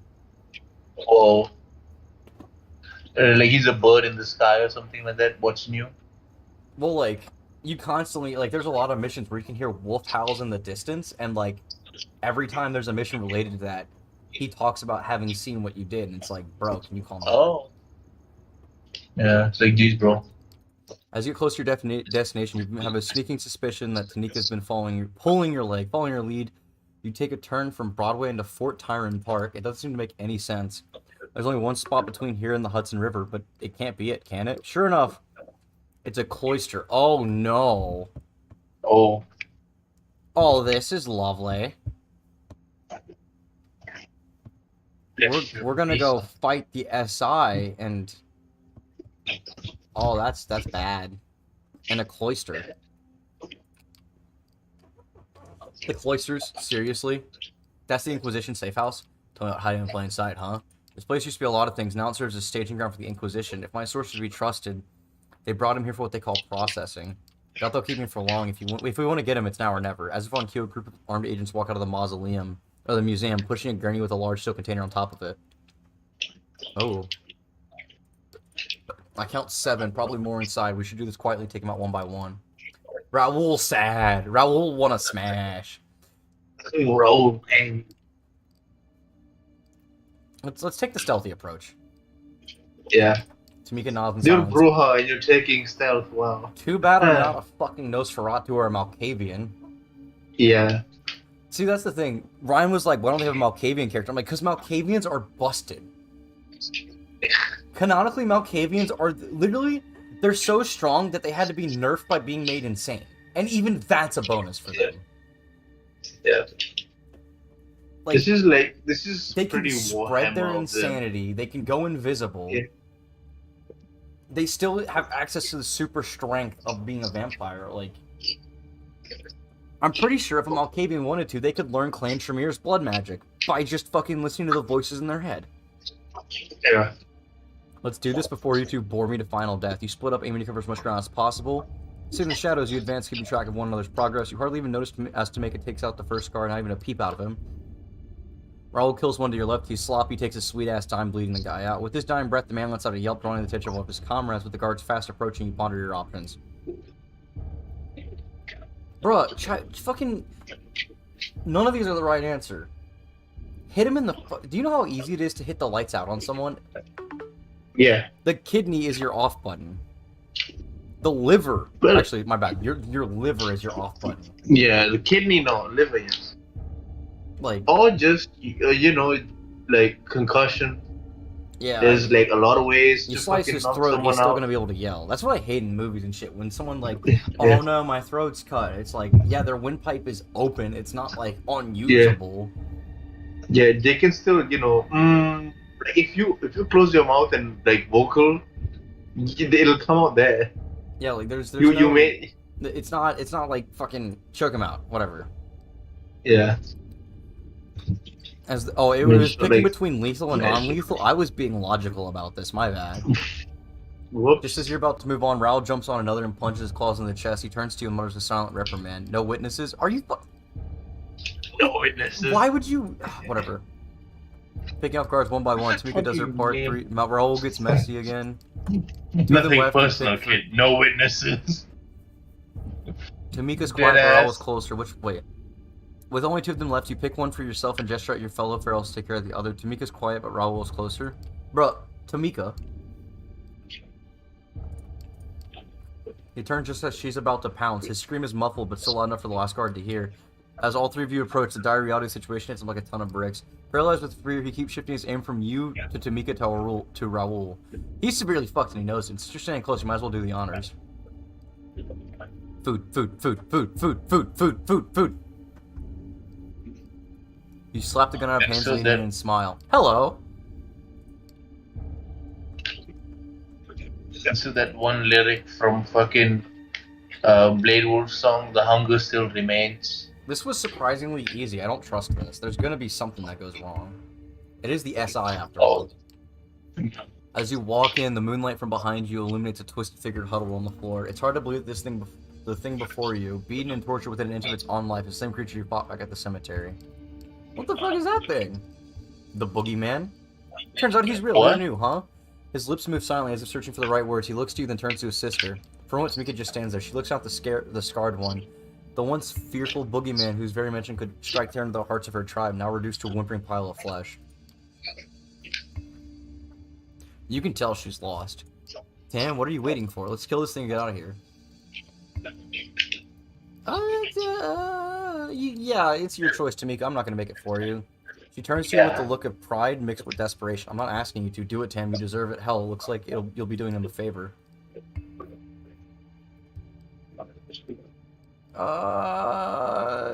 He made a choice a long time ago, but it doesn't need to be your choice. Suddenly, very around you seems to thicken.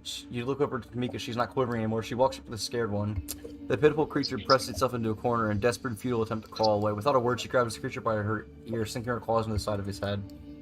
She looks him dead in the eye. Her voice cuts through the air like cold steel. Stay out of my territory. In one fluid motion, she rips the chain off the wall. The pitiful shadow that was once the scarred one scurries off into the night. Raoul seems flabbergasted. Tam, what are you doing? She's carving her own path, Raoul. Standing outside this steel container, the 3 of you take moments to gather your thoughts. You look at one another at the blood staining your hands, clothes, and face. In the pale moonlight, it appears black and shiny like a fresh ink stain on a... You don't need to say fresh twice. Like, I want to really love this game, but there's sometimes where the writing's just like, I'm a pedantic asshole. Without another word, you head back toward the city lights. The journey back takes longer than it did in the other direction. With bits and pieces of the Second Inquisition still stuck in your clothes, you decide to play it safe by slicking it back alleys and cutting through darker corners of the city. Tamika stays several steps ahead. Both you and Raoul are quite content to follow her lead.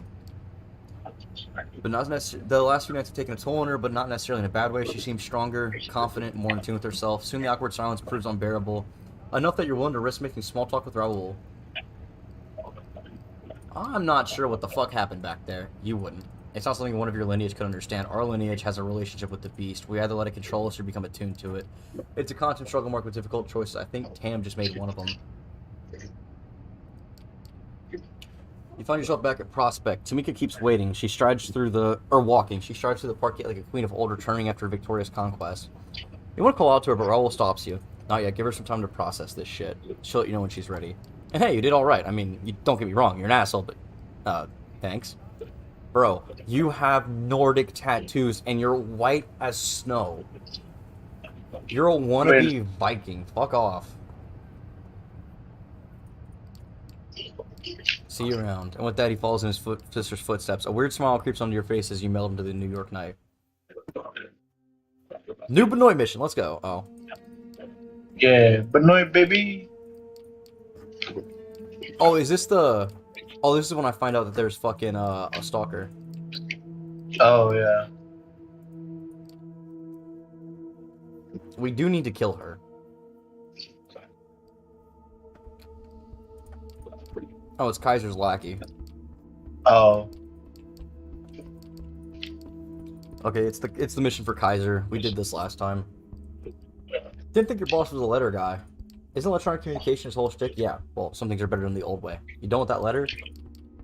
When the boss asks, come back here until I give you where to go next. Yeah. Friend told me that this is the place to get a bottle of the 1821 Special Reserve Donatella Negramaro. Is that right? No, I don't think we have that one. You must have been thinking about our 1920 Negramaro. Just casually say it. I'm sure you'll find a bottle for a Fidel Servitor di Familia G, right? Let's see if we have any in back.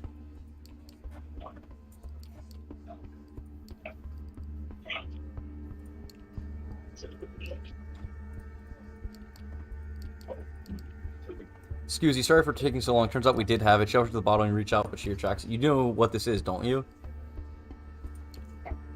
I'll be taking this. Yep, and yeah, I do. All this shit with Kaiser. We'll just wait for Kaiser here. So you pulled it off with that hitch, give it here.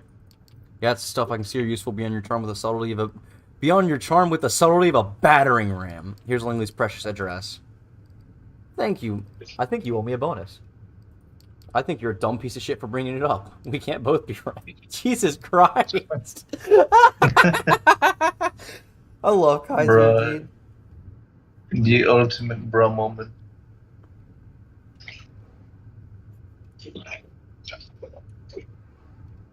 The extreme bra moment. You owe me. No, I don't. Get out. Alright, let's give this to Sophie. No, I don't. I don't know why, but Kaiser gives me like Igor from Persona. Like the Velvet Room shit. Oh yeah, Arturo. Specifically the Velvet limo. Specifically the limo, not the room.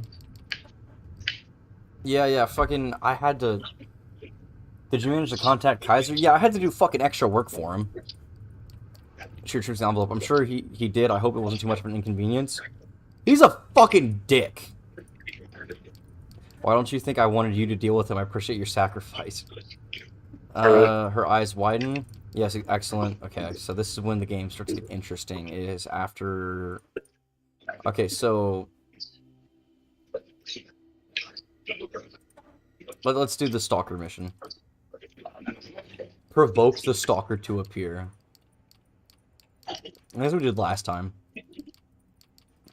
Yeah. One day, one day someone in his someone. One day you'll be able to go. I know you're there, and then someone comes out of fucking nowhere. In real life. So I just keep doing that in random rooms, and then one day that's gonna happen. Honestly, dude, that's an accurate way to like. Oh, I hear some rustling in a fucking abandoned building. Because I used to, me and my buddies used to do urban exploration, and it's like, that was actually a thing one of them would like to do. If he was like, I hear some shit, he would always be like, listen, bro, I know you're there. Like, what's up? Oh, we have a lot of missions that just appeared. We have the Faith in... This one is so dumb, I might just kill him immediately. Let's do Faith and Myth Part 2. This is the one where we come across the vampire hunters. I can't stop thinking about divine purpose. We've been given this curse for a reason. Shut the fuck up, Benoy. Bro, Benoy. Oh yeah. So the thing is, the myth. Wait. Okay. The antediluvians, at least in the one that appears in Bloodlines, is actually like so old he's literally functionally dead. Or he is actually dead, but I think it's pretty pretty set in stone that vampires don't leave corpses like when they die. Oh. But they just turn the dust and Dio away. Yeah. Surely something was written down before the masquerade. Of course, the Tremere of many. Oh, dude, I want to fucking go to the Tremere. Cursed Cain, yeah, God cursed Cain, and then the second generation was existed, then the first city, and then the third generation established the clans and tried to overthrow Cain. Same as last time. And then it's these. See, the weird thing is, if you don't continue Benoit's story, those fucking 3 never pop up again. Walk right past them.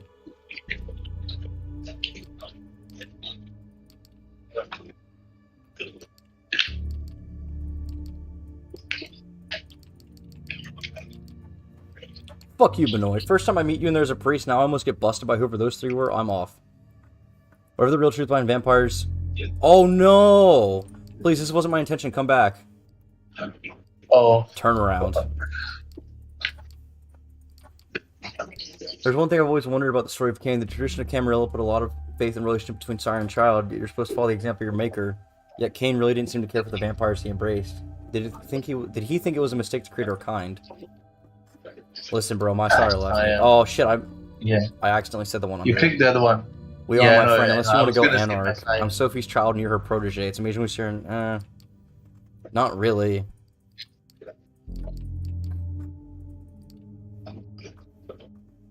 Don't hold it against me, but I admit finding some pleasure in seeing you suffer the effects of Father Anthony's faith. I suppose it's demon. Fuck you, that's not okay. Do it again, I'll make sure you regret it. You'll get over it. Damn, Benoit! That's the thing, dude. It's like, Benoit is literally the self-destructive, insane, religious vampire, but he's not, like, a bad dude.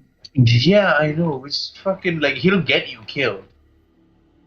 But, if we can have him in the ending pop-up, that would be pretty lit. Yeah. Yeah. Because what happened to me was, I was saved by Kaiser. I'm thinking if we do Father Anthony's questline, there's a chance he saves us. Yeah, Father Anthony pulls up and just melts a fucking bunch of vampires, and he's like not melting you. It's like, how is it? I don't know. Or no, what I'm thinking, well, so, because Kaiser appears and goes, yeah, I was spying on the Second Inquisition, found out they stole you. And then I'm like, well, but Father Anthony's a direct line to the Second Inquisition. What if, like, maybe there's a chance that he just goes, nah, child, I'd let them know you were here. And it's like, ah! But let's go through Tamika's quest line. Immediately after you enter the park, you can tell that something is wrong. An odd silence hangs in the air, like the silence from a choking victim after the fight leaves them. It doesn't take you long to find Tamika. You see her in the distance leaning against a tree. As you make your way towards her, she puts a finger to her lips. Only then do you notice blood dripping from her side. You pick her up and let her lean on you. She looks at you, her eyes filled with fear and rage. The Inquisition found you? Oh shit. Raoul drew them away and saved my ass. He's still out there. We need to go. We need to help him. You're bleeding out. You're in no shape to mount a rescue. Screw you. A jolt of pain makes her almost bent in half. I'm going. You're barely standing. Fucking stay here. Might as well kill me now. Through sheer force of will, she manages to... Standing here, I realize you were just like me, trying to make he's... Oh god. Oh shit. I can't actually talk her out of it. Fuck. Hold up. Curse. I got the perfect music for this. No, no, I got it. I'm my own master now. No, I was typing it in as you said that. I'm not pull up and stream. I'm not even joking. Dude, because I was memeing earlier when they released fucking the weird, not the guy who attacked you. They released when you kill the government guys and you release whatever, break the chain. I just like when he left. A time to leave them all. Like just that part of the song plays. You head deeper into the park, so you stumble upon a set of innocuous barriers. Service vehicles, black and yellow caution tape, men in suit. That keep the civilians out of a certain area. It's not difficult for a creature of the night to avoid these. You almost think their presence here is accidentable once you spot black vans deeper in. Bro, blacked out vans surrounded by any other kind of government vehicle means someone made a big ol' fucky-wucky. Tamika grabs your shoulder and squeezes hard. Hold up there. You have to squint to see it. 2 SI scouts are taking position between the trees. There's no way in hell you'd notice him or hid in time if Tamika hadn't alerted you. Body armor can... What is the point? Okay, I have to ask. What is the point of using thermals or night vision when you're going up against something that wouldn't appear on either of those? Like, nods are not good. Nods are thermal, so bad. Maybe. No, not thermal. Night vision, yeah. Have you ever used thermal. night vision? It's so fickle. Yeah. Like, even okay, the brand memory new handle. white phosphorus PVS 31s are really, really rough. Like, without the thermal attachment, you can't see shit. Like, they're because people think night vision is like Call of Duty, where like, oh, I can suddenly see everything. No, No, it just enhances no. natural illum. If it's dark as fuck, or even if it's too bright, there's a lot of times like a Humvee's headlights will flood vision so hard with most decent like optics that are night vision that you won't be able to see anything that it's pointed at. Semi-auto shotguns, well, I'd be more concerned if they had a fucking AA-12. Dude, why? Honestly, if I was the SI, I'd only ever rock like AA-12s and fucking Dragon's Breath rounds. There's no time. She's getting ready to pounce on them. You need to think and fast. Take one out and leave the other to Tamika? Fuck yeah! Focusing your efforts, you head for the nearest opponent lane to make Tamika take care of the other one. Your target falls where he's able to pull the trigger. A faint girl lets you know Tamika's done her part as well. Look over to see her standing over the rapidly cooling corpse of the soldier. She flicks her wrists, sprinkling the gas underneath her feet with the man's blood. Bitch, you should probably drink. Tamika gestures at the nearest patch of trees. Stick to the shadows, take them one at a time. Sound advice, you take it to heart as you move towards Tamika's haven. It doesn't take long for you to run across more of them. 3 operatives in full riot gear are running down a park alley, sweeping the area with barrel-mounted flashlights. Go on. Why don't they use UV lights? Hold up. Yeah, fair point. Why don't they Stroheim the shit out of us? Dude, honestly, like, why would they use normal Yeah. white lights? Use fucking... I mean, they know, right? They're not fucking like, unless it's like what the government does, like they don't tell you. Like, oh yeah, we don't tell them that No, these I'm guys pretty are sure Second vampires. Inquisition knows what they're doing. Yeah, but then why don't? Yeah, I guess it's just dumb for the sake of dumbness. It's you know what it is. You know what it probably What? is. Military is just giving them what they have and doesn't want to buy anything special to deal with them. All the money is going to like the Yeah. people who sit behind desks that hunt the vampires, and not the guys actually in the field. I bet. It's fucked. You can find vampires, but you can't kill them. Basically. Tamika watches you from the bushes nearby, clearly waiting to follow your lead. I'll take... The first victim marches past you, you lunge at him, sinking your teeth in his neck. In one sudden motion, you rip a chunk from... Oh, ouch. Before the other can react, you run at them at full speed. Just as you're about to take the first one out, Tamika pounces from the side, taking him out in an instant. As soon as she lands, she springs back towards the other. Single slash for claws all it takes. The man's body falls to the ground after a second or two, his head follows. Oh, she did the anime thing! Yeah. She's a slice, then just dead. 2-1. No time to savor your victory. A savage yell rings out from across tree line. You know that voice. It's Raoul. Throw yourself to where it came from. It's unbelievable how fast she moves considering the state she's in. You're barely able to keep up. Mere seconds later, you find yourself under the cover of a rose bush. Off in the distance, you spot a group of gunmen converging. Slowly but surely, the circle of hunters closes in on a lone figure struggling on the ground. The figure lets out a pained roll. Yeah, of course it's Raoul. With each passing second, step by step, the operatives close in. Driven by instinct, she jerks forward to save her brother, stops herself at the last moment as if reminded of your presence. How do we do this?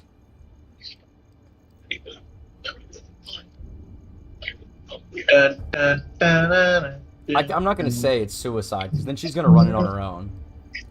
We got to do this fast as fuck, boy. We going fast, no messing around. Take him out as quickly as you can. Sounds good. You move in like a 2-person SWAT team, staying lit. That is not how SWAT moves!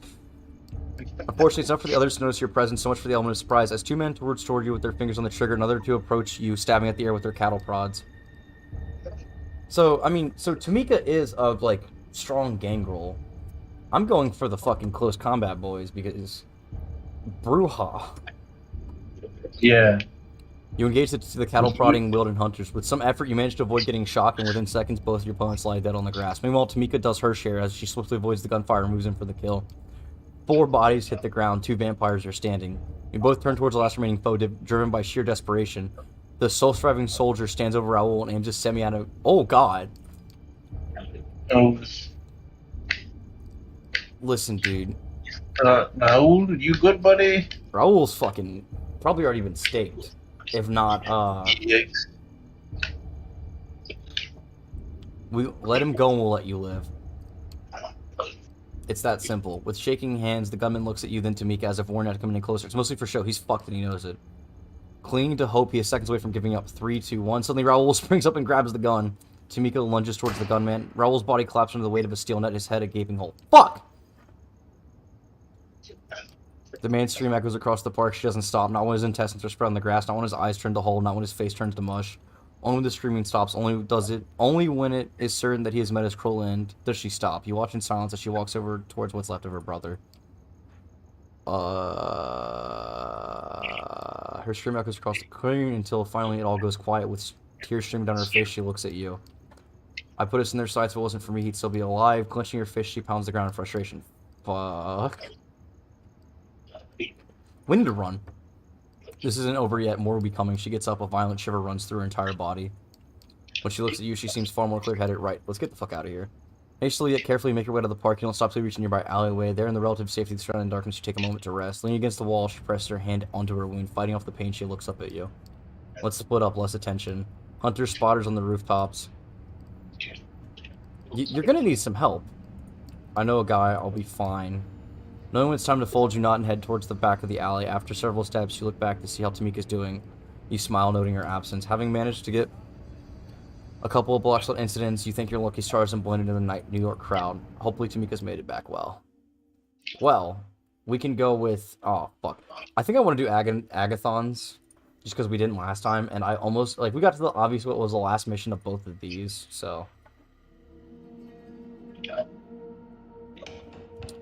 Oh, it's Kadir. Evening, may I come in? You stare at him. You don't really have an answer. Once inside, he looks around. Haven't really had time to make this place your own. It feels like... Oh, were you here when we got to this point last time? No. Oh, alright. Haven't really had time to make this place your own yet, have you? Feels like Langley's apartment through and through. A secluded study where no one studies anything. Look at the book at the shelves. I mean, it's meant to impress guests, not to read. They reveal nothing about their owner, aside from the aching desire to be taken seriously as an intellectual. He picks one of them up and smirks before putting it away. The phenomenology of spirit next to all this garbage poetry. We can make a bet. If she's read more than 20 pages, I owe you $50 and a gallon of blood. The kind of place that self-professed hermits entomb themselves in to suffer. Considering how much you have to run around these nights, you probably only use it from shelters. You only use it for shelter from the sun, right? What the fuck? Yo. A little bit, what's up?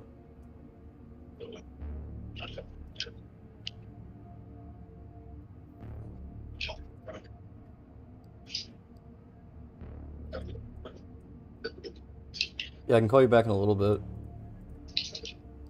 Alright, see you.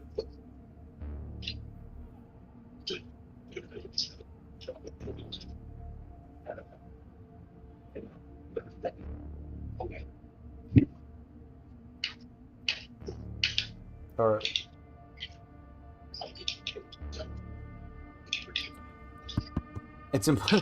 He's making an effort to be non-threatening, although that's impossible. You still see him as a fierce predator, trying hard not to expose his true colors. If he's bothered by your silence, he doesn't let it show. He keeps walking around, toying with whatever catches his eye. Eventually, he speaks up again. Watching any baseball lately? If I had to guess, you're a Red Sox fan. Bro, my man just pulls up. He's just like, how do I appear not threatening? Oh, I like baseball. Oh, baseball. Yeah, I everyone was likes inviting you to baseball. talk to a direct manner. You reply as casually as you can. Wait, what is it? Wait. There's no answers.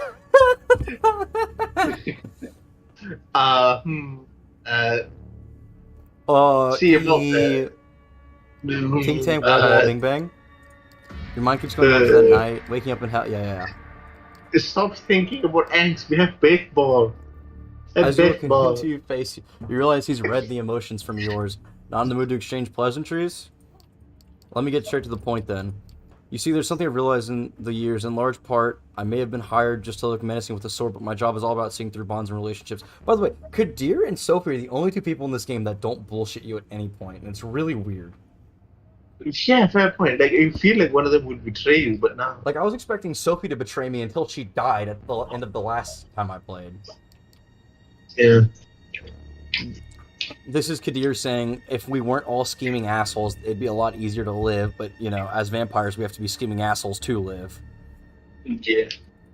This is a community of born conspirators, overly ambitious gangsters, and politicians, monsters in denial, all sorts of tragically broken individuals. They are driven by desires that make them incompatible with the masquerade, incompatible with prolonged survival of the Camarilla, with the methods I use to operate, and so I'm doomed to be a cop.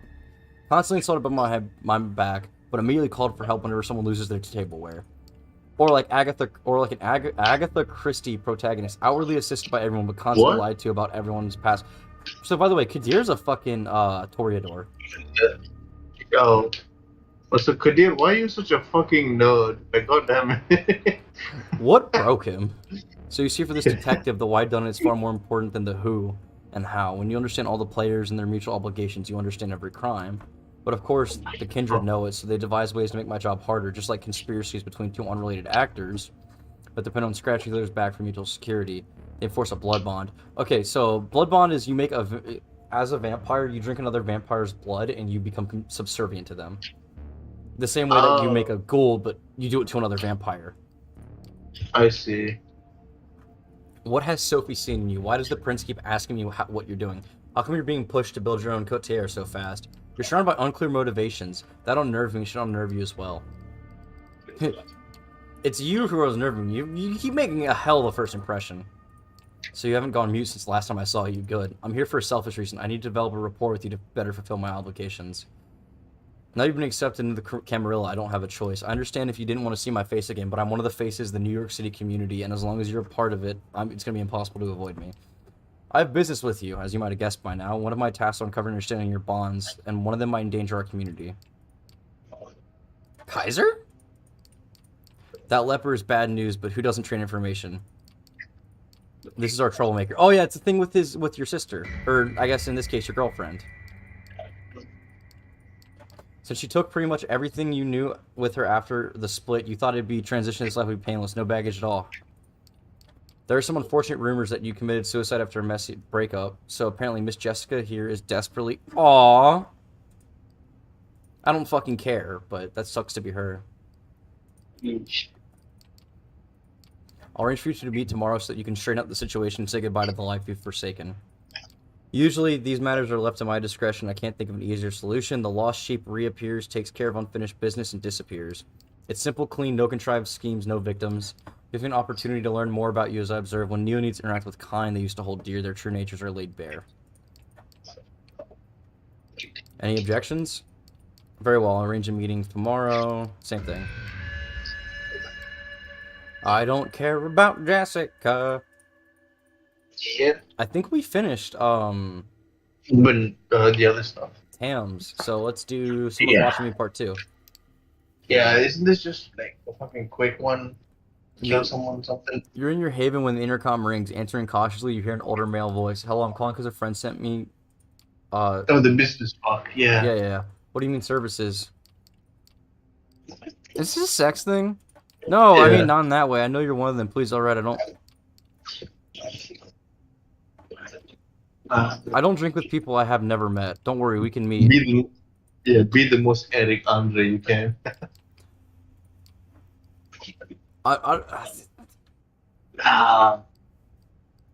David, do you need to eat? When was the last time Oh, dude, it was before I started Tam's Quest. I guess we don't really have a choice. Yeah.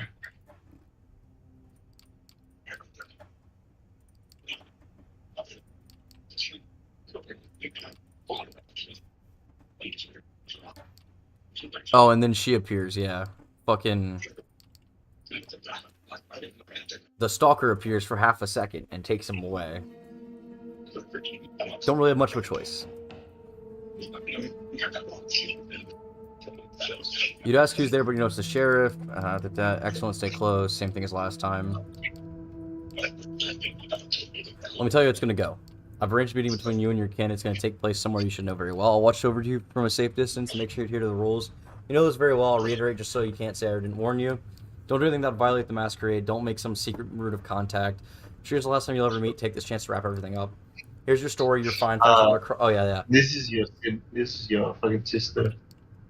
Then yeah. I wonder what we're gonna say. Like, cause the last one we chose was a very awkward. Yeah. Okay. Bye.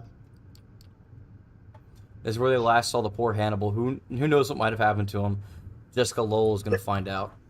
She got tip from an anonymous source saying that you might appear tonight. Wouldn't want to disappoint the lady, would you? Oh, it's back in the club. Let's think about this. You really took me for the suicidal type.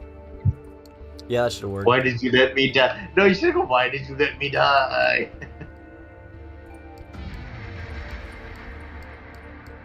Find a way Find a for way. her.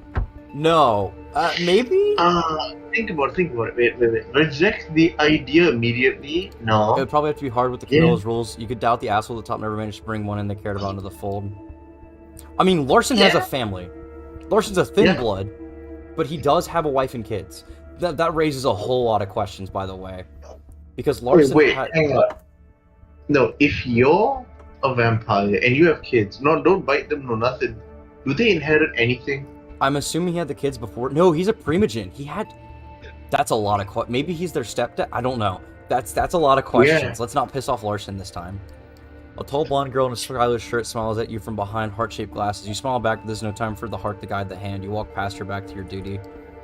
You make taking a sip of your drink. God, you could be having so much fun tonight. You could accidentally stumble into Jessica when you least expect it.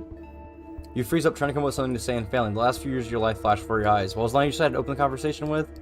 A powerful slap takes you out of stupor. You stupid motherfucker. Yes, she gets the first line. You realize you've spilled your drink all over your clothes. I've been so worried. Called everyone I knew to look for you, and you're just having fun clubbing.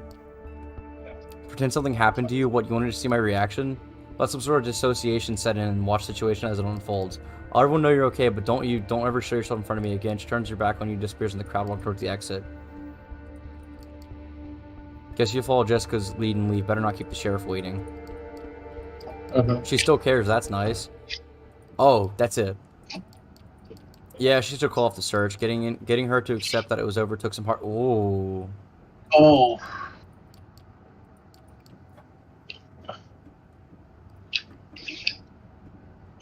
One might, let's say 20 years from now, spot you on the street. You won't have age a day, and though she'll tell yourself that can't be you, she'll be jealous. If you look happy, she'll feel regret over what she did. Damn, Kadir! For being the big ol' scary enforcer type, you got some savage lines. Thanks. Don't suck up to me, kid. Mr. Bad Guy is here, and without a doubt, we'll decapitate suckers like you anytime now. We're here. God damn it. Kadir, why are you so cool? Why are you the coolest character here? So now we can go...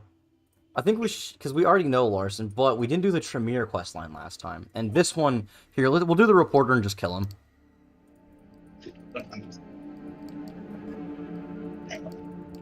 Sophie being like, I have a dress inconspicuously because the masquerade. That's very sensible. I'm supposed to commend you. Da, da, da.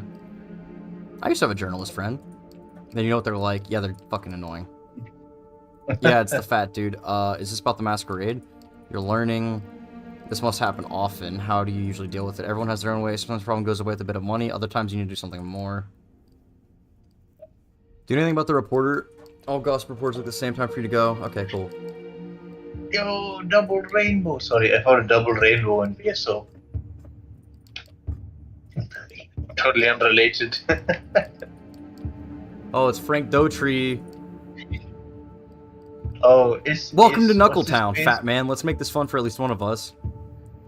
What are you reporting on? I'm not sure. Can you help me? Well, perhaps you can. We're gonna just fucking feed him. So you're a stalker. This must be very important. Yeah, as a reporter, you never know where the story will take you. Extreme plastic surgery. Oh, I forgot about that. Hook me up with this miracle doctor. You're right, it makes no sense. How would you explain it? It's a hoax.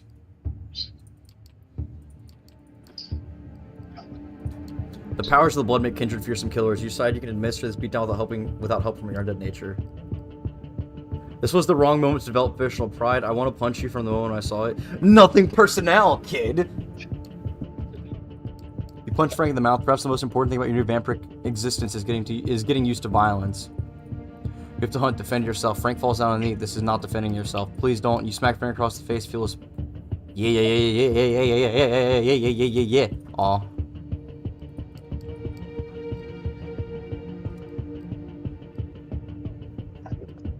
Run your mouth and I'll break the rest of your teeth.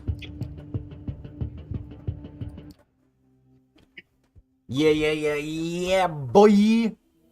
Boy. Hopefully that was dealing with Frank, because, oh my god, he's already back. It's been a single night. Whatever, we're gonna go to Anthony's.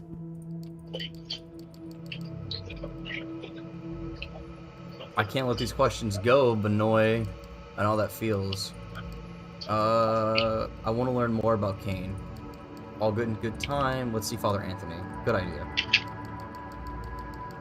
So we're gonna skip through this because we've already did it last stream and I was drunk, so I was actually way more into that kind of VA, but no. Father Anthony comes from a New York family. We're gonna skip all the way to when we actually get some choices. Isn't this a breach of the masquerade? I suppose, but we make goals all the time. We hunt. The masquerade is threatened regularly with worse than us talking to a preacher that knows we exist. Oh, yeah.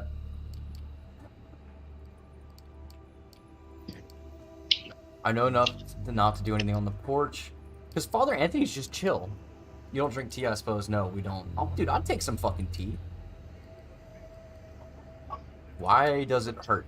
If this is holiness, why does it feel like pain? I understand that thanks to your condition and your unusual stress. Whether it's because you're rudeness with sympathy for your condition, you can't tell. He mentions for you to sit down, but you and Benoit are too agitated to do so. Benoit's starting to look increasingly unhinged. His eyes look as if he's seen some divine beyond, just outside the grasp of your senses.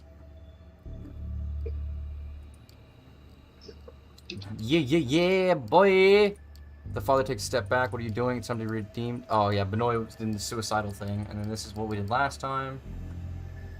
So I can run away, I can kill the father. You know, fuck it, confess my belief. I should have found the way. Benoit, your weakness blinds you. A march comes to a special kind of vanity where they imagine their plan is holiness. Father, forgive me, I don't know. Trust Benoit, we have time to talk, meanwhile it's time for your friend to leave. I can't claim to understand the effect I have on your kind, but I'm convinced it's not salutary.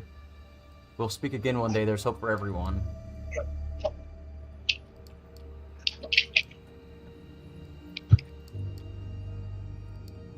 I'm going to keep this shit to myself. Holiness hurts as the inescapable conclusion from what happened. Hard to say what words like salvation and damned mean in modern nights, but the way you felt is an unavoidable fact. You could walk into a church and fondle across your heart's content. None of that means anything. It's only the presence of living faith that holiness becomes manifest. Well, I could go beat up Frank, or we could go talk to Larson, or we could... Do we go with the Tremere, or do we go do the Nosferatu's quests? I like D'Angelo, but I've already finished his quest line last time I streamed. Nosferatu shit, I guess. Actually, wait, Tremere, because we did D'Angelo and Hope stuff. I say we do. Yeah. I say we do the Tremere because I did it. Yeah, I did one part of it. Because remember, we just helped Aganon out by.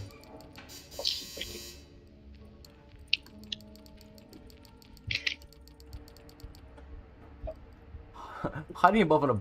So we remember last time we went somewhere, helped Aganon like relive an experience by keeping watch out, and then that was it. I'm just gonna skip through this because we did this one at the end of last stream. Him being a fucking weird spaz. Yeah. Super antisocial. I could assist you in your work. Blah blah blah blah blah blah blah blah. Yeah. Because this is a whole lot of them going. No, I don't need help. Cool. Who's the missing person? I'll join you. Hannibal is to defer to all head. Yeah, okay. This was the same as last time. Nothing's really happened that's new. Quiet.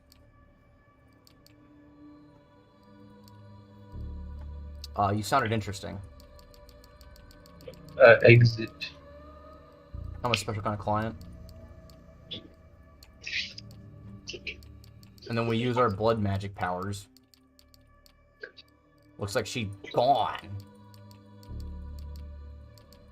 And then this is that, this is that, this is that. Thanks, I guess. Cool. I've already done your stuff, Aganon, so I'm not too worried. You come back to your haven for a long night. Before you open the door, you notice something strange. The sound of television. You open the door and carefully peek in. A young, disheveled woman is curled up on her surface. She has a blanket pulled on top of her and seems very comfortable. Next to her lies an obviously unconscious, preppy woman. Oh, you're home. The woman reached for a moment to put Madman on pause. I started without you, you know, Netflix and chill.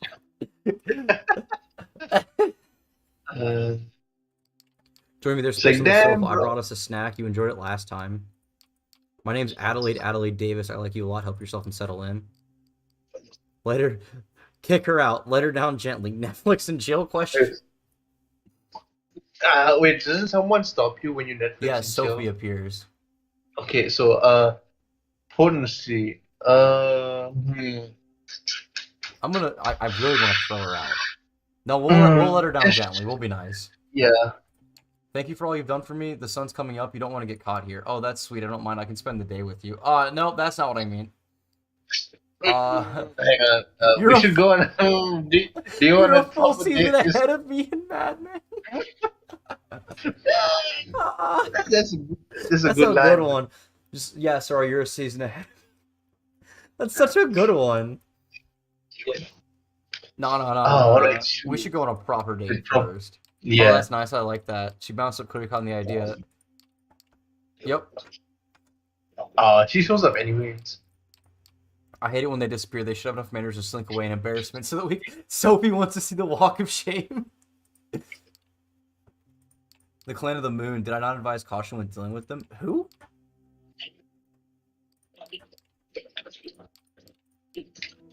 Who the fuck are the Clan? I thought that was... Oh? Stalker? Juno? We'll get the Adelaide stuff. You go to Elysium. You're a nobody. It's normal. This is Adelaide Davis. Let's go say hello. You spot the woman Sophie's referring to, Adelaide. Which one is the Clan of the Moon? I didn't even think they're... Let's see. What clans do we have? Clan Toreador? No, it wouldn't be Toreador. Maybe Ventru? Tremere? No. Nosferatu?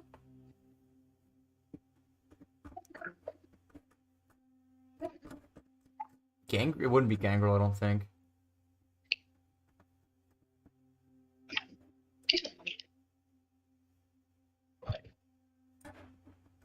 Malkavian? Oh, she's a Malkavian. Oh. Oh, shit. Oh no. I regret not hitting Netflix and chill now. Yeah. Don't worry, I don't judge people by the company they keep. That's sweet of you. Let me say this. You can't keep doing what you've been doing. You have to leave my poor ward alone. I know she's making you don't worry, do this, don't worry, we'll be together again. Let's try it. The game you play is too much for me. Let's go on a normal date next time. She turns slowly, not as disapprovingly. Perhaps she thinks you're playing a social game. I'm sorry. Adelaide looks serious if you force her out of her comfort zone. I admit playing games is easier for me. Let's go on a date some night. No, why is that an option? I hope you know what you're doing. I suppose it'll be a good laugh in these tedious times. Whether she'll hold you to the date, only time will tell. Oh, hang on. Someone needs some stuff in DS2. I'm gonna just pull up DS2, show them how to do the boss and leave, and then come back. Cause I'm gonna be I'll be continuing the game. Fucking what else is left now? Vladimir Stalin? Which one of my friends is Vladimir Stalin? What the fuck? Who? Is that Calamity? Is it? He's Joseph Stalin Chan or something. Saw. Fucking Sorry, I've made it my goal to be as white as possible anymore. I guess we'll do Juno and Agathon. So we'll progress this quest line. You know what to expect when you return to the small bookstore. Serving as his haven, the cacophony of occult imagery assaults you from the book's covers displayed in the window, but on the fake facade there's something real. This time the Buddhas and the Satanic Bible seem funny, or perhaps you've just started to tune into the dry humor of the Tremere. To be fair, the Tremere can literally boil someone's blood from inside of them and cause their body to explode. I wouldn't want to fuck with them. yeah, little blood bending. Hannibal, what are you doing here? Hey, don't be a dick. He looks at... Walrus. Keep your emotions under control, otherwise you're of no use to me. Let's go. What? He drives a mid-sized family sedan. Opening the driver's seat, Agathon notices your look. Laugh all you want, but it's inconspicuous and practical. And apparently he drives super normal, unlike Hope, who fucking blast fucking Initial D while drifting everywhere. Meanwhile, this guy is listening to Journey. Nah, I feel like he's the kind of guy that listens to like classical. What's this? No, I feel like he would listen to like famous songs, but parody famous songs. Oh, Like he he like looks like a Weird he like Al. pulls out a Weird Al mixtape. Yeah, Weird Al, or like those like weird Sims versions of songs Oh my where god, it's Katy English. Perry sim version. Yeah, he's like listening to it, jamming. Have you ever tasted animal blood? No. Uh, New York no. is not the best place to hunt for wildlife. You'd be surprised. There's plenty of pigeons, rats, dogs, cats, but your instinct is correct. Animal blood tastes vile. If it didn't, our own lives would be very different and probably really easy. Yeah. It's on. We're going to a nightclub on the riverfront. You recognize the place? It's where fate latched. Oh, it's the place we started. Oh. There's a good chance the research notes are here. God, he is not happy to be at a nightclub. Let's go. Have you ever seen this one TV show called Monk? Forever ago. Oh fuck! I remember Monk and Numbers were my two favorite like CSI crime shows. It's just like nerds solving crime There's and a like a really line. weird. There's a line There's a to the line? club. If I wait in line, Agathon's gonna try and run past. We're just gonna use our magic. These are not the droids you're looking for. Actually, these are. Let us in. These are the droids you're looking for. Hey, remember me? Mind if we go in? The bouncer looks at you, taken in by your charisma. Doesn't matter if he really remembers you or not. Yeah, go ahead. Have a great night. Charisma roll. Ignoring all the people standing in line, you walk into the club. The music I have done that one time in Australia. I was gonna get in line for a club, and I was like, no, just flash your military ID. I'm like, what? Like, yeah, just flash your military ID, and they'll let you skip the line. I'm like, that's so dumb. There's no way that, and then it worked. It's so stupid. It might just work. This time it's Okay, different. You're a predator, and everyone around you is great. Tightly packed, twitching sacks of blood and tissue. You sense the emotions all around you, blood tinted with happiness, lust, rage. Focus, keep an eye out for trouble while I look for what I came to find. You nod, trying to ignore all the warmth, flesh, and circulating blood around you. Focus on helping Agathon. You have no idea how he's searching for missing research notes, perhaps using enhanced senses of a vision of a vampire or some esoteric sorcery. Juno, you swerve around to avoid a drunken man who is about to spill beer on you to see what Agathon is looking at. A young woman, intense, purposeful, a little out of place at the nightclub. Let me guess, she's after your research notes too? They're not my research notes, but yes. The woman Juno elbows a drunken man out of her way and points finger at Agathon's face. Don't dare stand between me and what's mine. You look at the woman surprised. Her appearance in contrast with the anger of her words. You know Islings will not let you leave with the notes. She won't let you leave at all. You're still brainwashed by that you care about Isling fucking Sternbridge once? I'm done jumping through her hoops. I don't know what I saw in you. You're such a lapdog. Sorry to interrupt, but this woman your ex? Yeah, we used to date. Maybe we still would if you weren't such a fucking coward. That's not fair, man. It's fair you know it. You're too busy looking at Isling's boots to realize what we had. Isling doesn't wear boots. Don't correct me. With a start, you realize Juno is upset. It's hard to say how they broke up ago, but the wounds are still there. You're the kind of man who takes the side of his boss over his girlfriend. It was for your own good. She steps back, suddenly cold, ignoring the people dancing. She stares hard at Agathon. The past is the past. Traditions are dead to me. You won't stop me, Agathon. I'll make sure of that here now. You know I have the power. He's not worried about his own survival, but of the possibility Juno is going to unleash a genuine masquerade breach.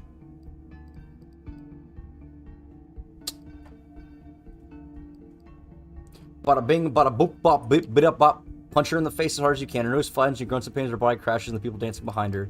In a second, you cause a general panic at the nightclub. People pick themselves up off the floor, scream, and try to push their way outside. The music stops and lights come on. Suddenly, you're blinking in the cold, white halogen light. The young man crawls away on all fours. Juno stands up. That was a mistake. You expect Juno to create mystical blood magic at you with her bare fist. You're caught flat-footed when she steps up and kisses you right on the mouth. Ugh. Juno's blood has become a toxin that scorches you from the inside. In a panic, you look at Agathon only to discover he's gone. You try to croak out words as she touches you on the chest, smiling like the predator she is. Juno flies across the room and crashes into a wall. You advance towards her slowly as she stares awkwardly at what looks like a skull fracture. She looks at you one more time before running into the crowd. We're done here, let's go. Well, this could be a masquerade breach. Let's hope the crowd's too drunk to supply details later. You try to mend the damage Juno inflicted on you, but you're hungry and something is resisting you, as if the malign influence of Juno's magic persists in your body. You glance at Agathon warily. Does he command similar powers? Outside, You walk to Agathon's car and drive back across the Brooklyn Bridge to Manhattan, heading for his haven. Juno mentioned some very personal things. I'll trust your discretion in not discussing those with Aisling. Of course. Thank you. You walk to the occult bookstore and Agathon invites you inside. Follow him upstairs to find Aisling Sternbridge in an armchair reading an old book. She puts a bookmark in as you come in. You were successful, I hope. No. Notes were there at some point, but not anymore. That's a shame. I hope you didn't run out of time. How did Sophie's little protege do? Well, surprisingly well. Way too violent, though.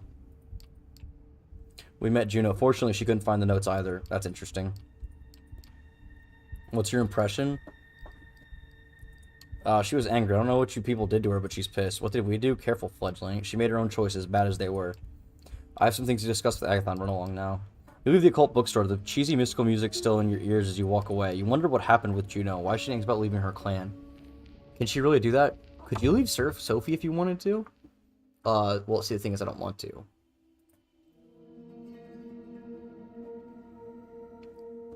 Sophie requests your presence tonight. It takes a minute of awkward silence before she speaks. You will find what I'm trying to say, sir. Oh! We need to meet with an anarch. And one of the anarch leaders here in New York City.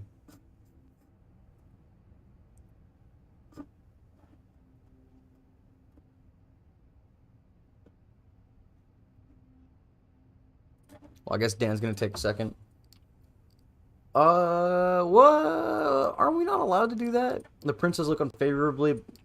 Yeah, it's just basically saying it's not allowed, but it's also not something they really care about.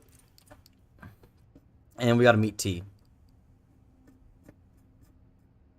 Why not go yourself? Because the anarchs see me as too rude in the Camarilla. Yeah, so this is basically why do they won't make them trust me? That's true, but if you tell me outright that I sent you, I could cut you off.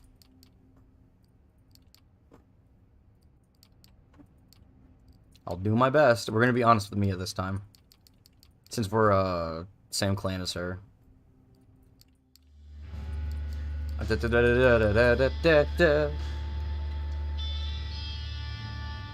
We are hungry. But we haven't gotten to the point where we should need to yet. Or to mingle with the crowd. You listen to conversations taking place with voices hoarse from shouting, walking on particular sloppy threesome in the bathroom, hit the dance floor for a better feel of the place. As the concert comes to an end, you witness one of the guests get into a scuffle with a larger drunken guy. She doesn't seem to appreciate him reaching around her waist, slapping with an audible crack that sends him to the ground unconscious. Two bouncers break up the crowd and pick up the drunk man and carry him outside without so much as questioning the woman. You get an inkling she might be the one you're hoping to find. You approach her, she's about to leave. Yeah, the fuck do you want? She's still seething and bares her teeth for a moment, but you've learned what to look for in the kindred. I'm kind of new to this whole being dead thing. Care to introduce me to the way you anarchs handle it? Oh, seriously, that's the best line you came up with. Follow me behind the bar. She leads you through the bar to a back room that leads in, a back door that leads into a side room. Indie metal band posters are plastered on every wall. Some of them 20 or more years old, judging from the tour dates. An old sticky table and some rickety chairs are the only piece of furniture here. Sit down. Sure. Take a seat as the woman leans against one of the walls. Name's me. I'm guessing you visiting here isn't a happy coincidence. I don't know you, so you're either new in New York or kept an outstandingly low profile. Both sound suspect. Who do you run with? Sophia Langley. Langley, huh? Well, Langley means Camarillo, Camarillo means trouble, so let's get one thing out of the way. If this is some clever ploy to oust me from my domain, or if you're here to spy on me in the movement, I'll make sure you don't enjoy on death much longer, got it? Right, here's the pitch. The Camarillo likes to think they're the vanilla option. Yeah, basically fucking... They might have won the city in 99, but the cams that their ass handed them many times over the years, history lesson. And she's pre-World War II. The only tradition that really matters is the masquerade anyway, which is both what she says and kind of what I agree with in this setting. Here's the thing. For the talk of us bloodsuckers being solitary, we do need a community to keep the masquerade up. Community, but not authority. We need a council of peers to keep the assholes and power drunks in check, but not a feudal prince who'll tell you where to feed or who to hunt. So Anarchs don't have a ruler. Leaders most follow Boss Callahan's lead. Not you. Yeah, not me. If you're concerned about being well received, you might have to go through Callahan. But if you're serious about the Anarch cause, he's not your guy. Callahan needs up fledglings like you and shits out self-preservation. And at this point, she's going to tell you about T. If you spend time with the cam, that should sound familiar. He's no better than Panhard or cronies are at this point. You contact Torque and wouldn't you know it? It's lucky because I'm your link to do it through. Why can't I just meet him? Nope, because I'm not sure if he wants to meet you, plus you could be Callahan's flunky or cam spy, or an Inquisition collaborator, or all of these at once. Torque is a leader of local barons who's seeing a small domain, but very good at it. Callahan knows this, so he's giving him shit. Torque is taking it like a champ. What do you have in mind? I appreciate your readiness, but I don't have the details right now. Estimate the bar when you're able. I'll leave something for you and we'll take it from here. Now I gotta go.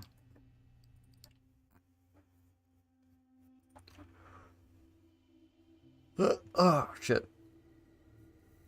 I gotta stretch real quick. Might take a second to go grab a drink or something, because we've been streaming for almost 3 hours now, or about 2.5. Because I started at about 1:45 and it's 4 now. Wait, no, is that right? Have I checked my laptop? Yeah, it's 4. I'm gonna stretch real quick. And I'll be back.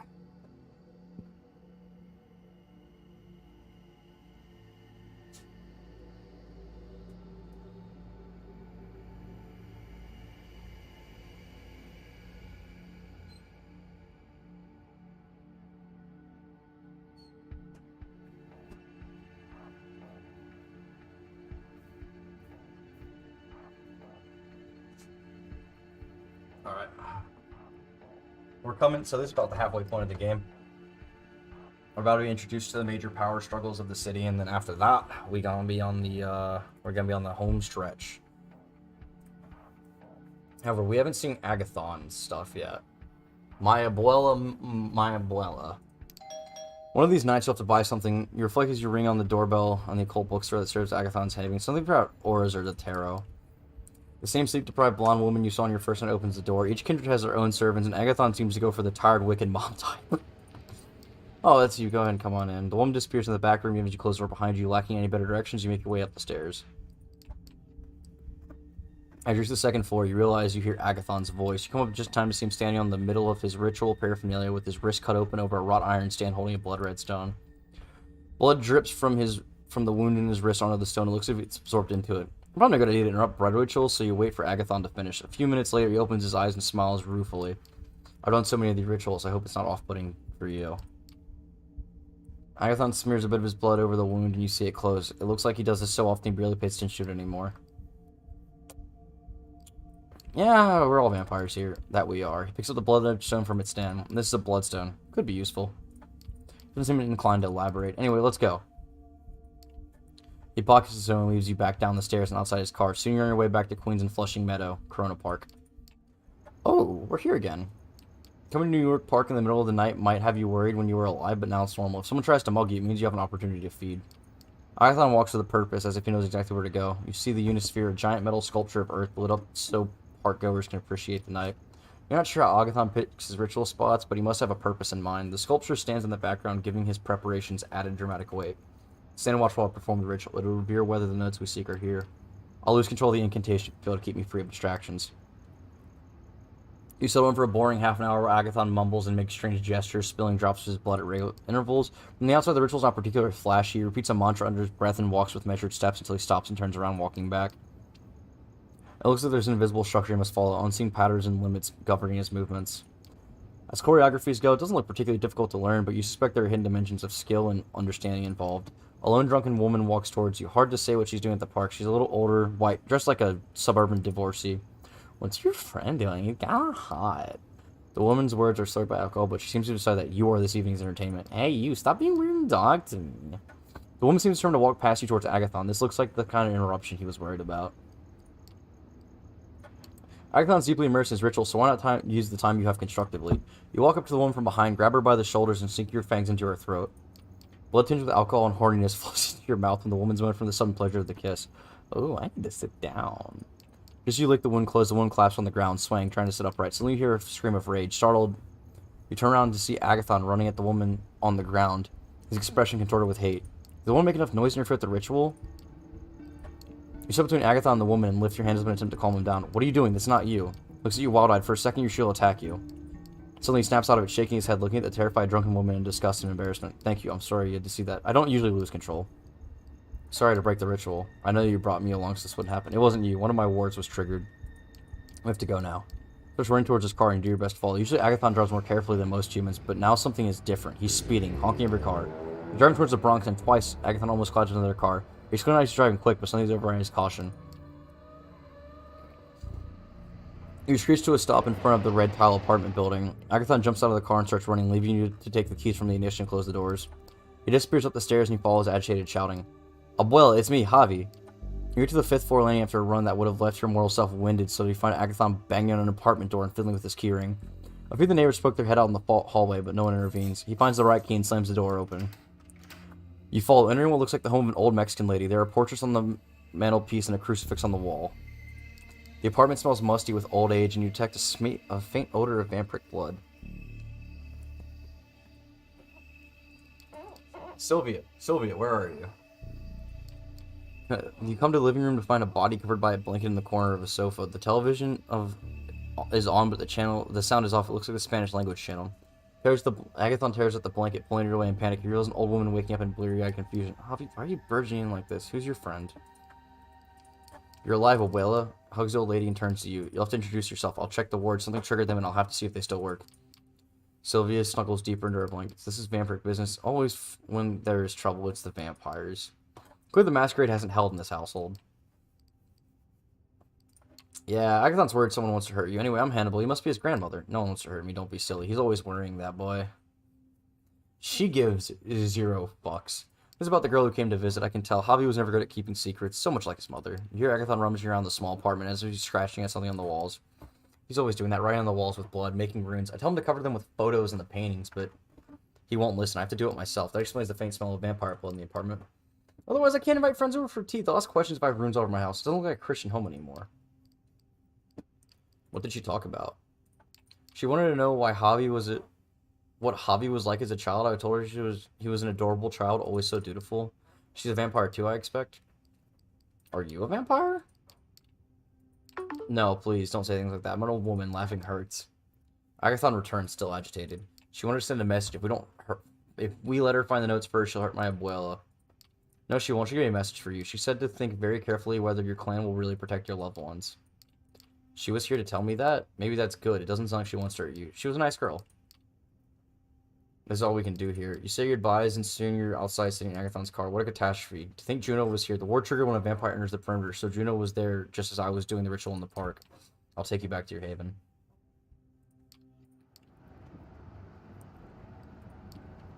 So, what do you think Juno meant by that message?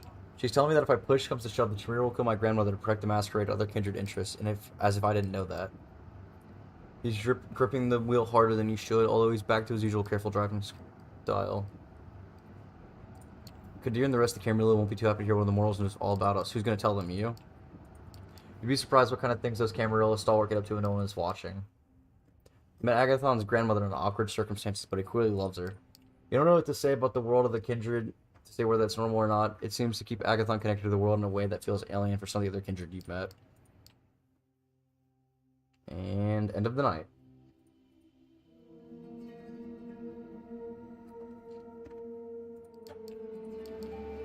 And now we have the mission for Mia, where the bartenders... did anyone leave a message for me? Maybe. Oh yeah, that's right.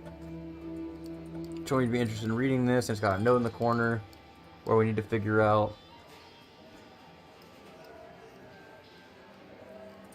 The man immediately notices you, but doesn't move from his spot. The other seats are empty.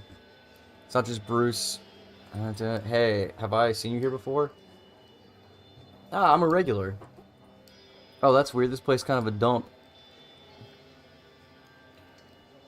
We'll intimidate him. Now that you have his attention, you decide to change the vibe. No more being nice. The blood within you shapes the guy's emotions into a curl ball of fear. Let's cut the bullshit. I know who you are. I'd like your master's name. No, it's Sam.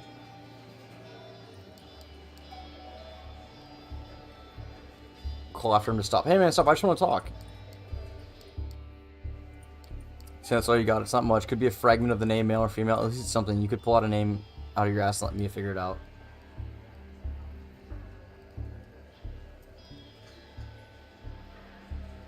So last time I did this, I found out it was a woman. I'm going to put Samantha. It's a common enough name. You put it down on the page. Pass the paper. You want me to pass the link to you. It's a cell phone. An old charger for the hunk of junk. She said she'll be in touch.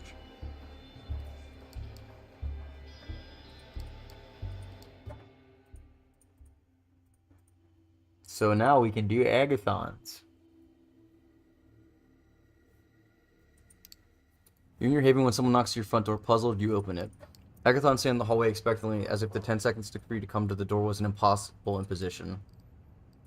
Let me guess, you're gonna hunt for the research notes and need my help? Yeah, exactly, let's go. Falling down the street, wondering what kind of revelations tonight will hold. So far, his rituals haven't been successful at locating research notes, but you've learned a lot about the Tremere and Agathon himself.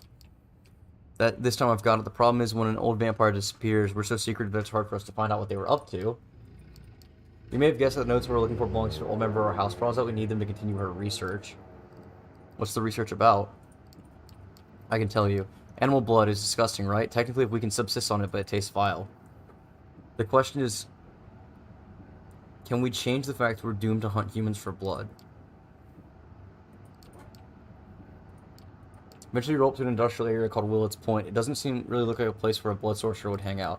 He parks the car in front of a repair shop that looks like it's seen better days. There are huge puddles of water on the road. Better be quick. If we can find this place, soak in Juno. You look to see if there's anyone observing you, but there doesn't seem to be any people about, and why would there be? Who would hang around in a place like this at night? Agathon tries the front door of the repair shop and then circles to the back. There's a broken window in the back protected by iron bars. He grabs them and gives them a quick shape. The entire grill comes off. Startled, Agathon lowers to the ground. I suppose someone else already broken in and didn't want to leave an obvious point of entry.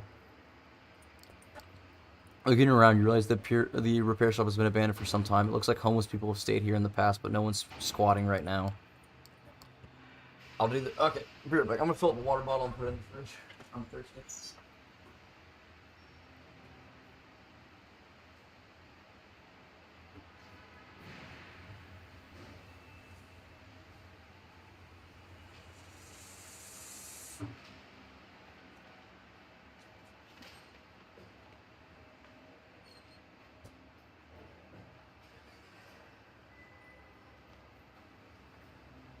You know the drill. I'll do the ritual in the office. Make sure there are no interruptions. From what? It's an abandoned car shop. Do you really need my help? A slightly cleaner area than the rest of the building. He begins the ritual in the dark. Stand guard patiently. Agathon murmurs strange words required by his blood magic and takes carefully measured steps across the filthy floor. You wait patiently as he performs the ritual. It looks like it's taking longer than usual, leaving you time to scan the room. Streetlights filter from outside, but it's still pretty dark. A ratty sleeping bag lies on the floor. Wonder what a walk might have worn in a place like this. There's a small TV on the desk, probably from the 90s. There's just a post-it on the middle of the screen. It reads, "Loser from Juno." Agathon stops gesturing. They're not here. How's that possible? Fuck, she has the notes. We have to go. Feels like you spend a lot of time hurrying after Agathon as he walks briskly in and out of buildings into his car. He starts the car as you close the door. We have to go to our haven to get the notes. There's no time. Agathon drives carefully as ever. It seems only a threat to his grandmother, not to make him drive recklessly. What if we can't get the notes? Aizen will be unhappy. I'll be unhappy. The research in those notes could be a great boon to all of us kindred mortals, too. Agathon drives south to Brooklyn. This is one of the advantages of being on dead. Moving at night, traffic is much lighter than if you wanted to zoom around the 5 boroughs during rush hour. Agathon parks and points to a dimly lit warehouse. That's her. Let's go in. Preferring to keep a low profile, you circle around the building and look for an alternative entry point. You find a rusty metal door with no window at the very end of the building, some kind of emergency exit. You get it open with little difficulty, entering the building with Agathon. You emerge into a light-proofed room sectioned off on one side by cheap plywood. There's a flimsy-looking door that probably leads to the main warehouse area. You stop to listen. You hear 2 voices, but they're hard to make out. One is Juno and the other sounds like it comes from underwater. You do your best to make out what they're saying, but you only understand bits and pieces. It's possible for me to bring another? Yes. We are too powerful.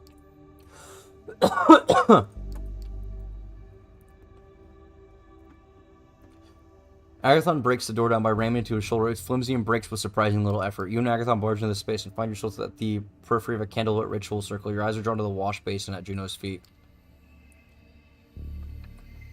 Maybe it's your imagination, but it feels like the water inside is emitting a wan red light of its own. Juno, you have to stop and hand me the notes. Oh, you're such an idiot. This is beyond you now. I'll give you one last chance. Come with me, forget Isley and your power games. Join me and you can become your own man. What? Who's your contact, Juno? Who are you talking to? That's a good question. I guess Isling doesn't go around trumpeting the fact that the old hierarchy doesn't hold a monopoly on Tremere power anymore. There are others out there and I'll join them. Oh. If this dumbass has any brains, he'll join me. No, and not for the clan, but for my family, my real family. I would have felt badly if I hadn't offered you the chance. Come back to the chance here with me, Juno. Talk to Isling. You'll see it's not a good idea. No sorcerer, but fighting Juno in the middle of a ritual doesn't seem like a good idea. 2 words. Fuck and you.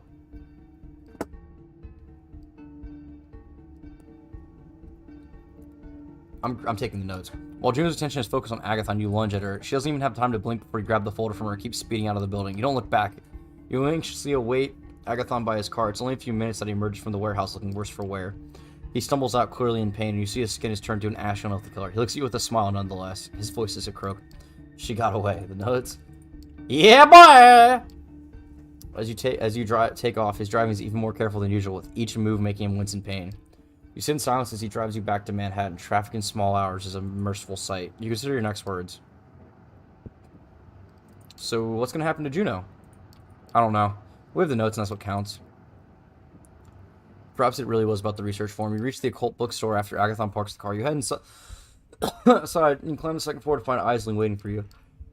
It looks casual for someone with so much power. You have good news? Yep, we got the notes. Isling caresses the cover with joy. What of Juno? We were not able to stop her. She escaped. No matter. Agathon, you proved yourself yet again in Hannibal. Looks like the pyramid has a good friend. The pyramid?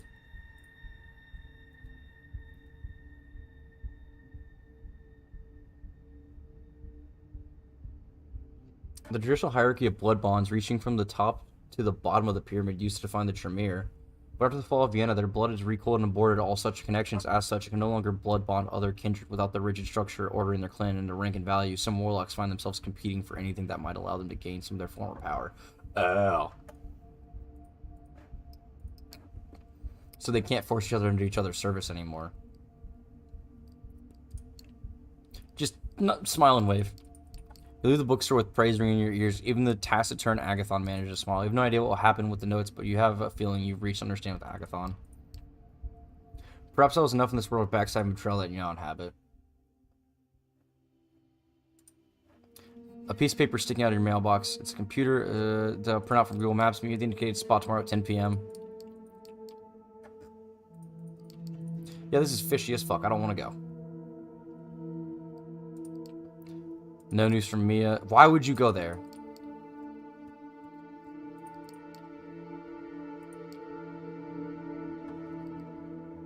Are you the one that left the note?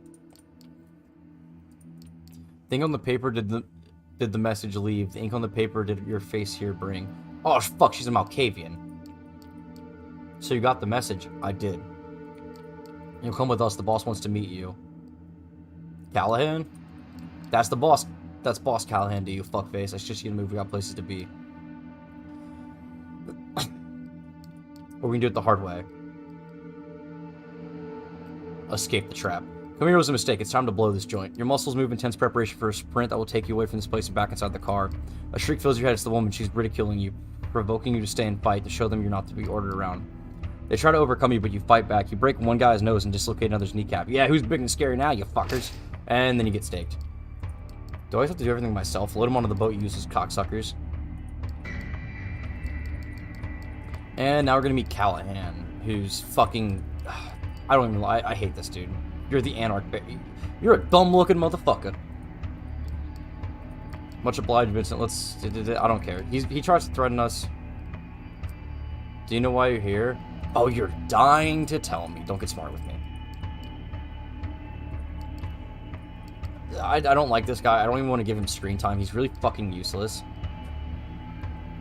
Here I am lambasting a black man and a woman in front of a whelp of an Asian descent. My papa, rest his soul, would not believe it. Yeah. You take that shit back. Or else you'll be doing what?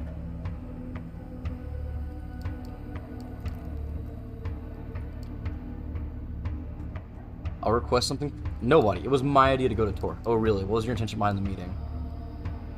I needed Mia's help. Oh, come on. You'll have to be more specific. I need to know exactly what it was you discussed. Bro, I just was asking about the Anarchs. Holy fuck. Of course, I can't be sure of how much what you told me was true. I don't give a fuck.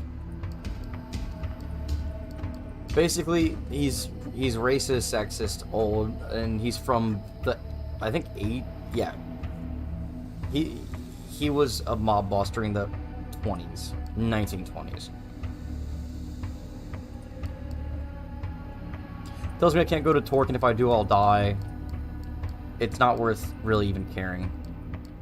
And we're pissed. Everyone's pissed. Yeah.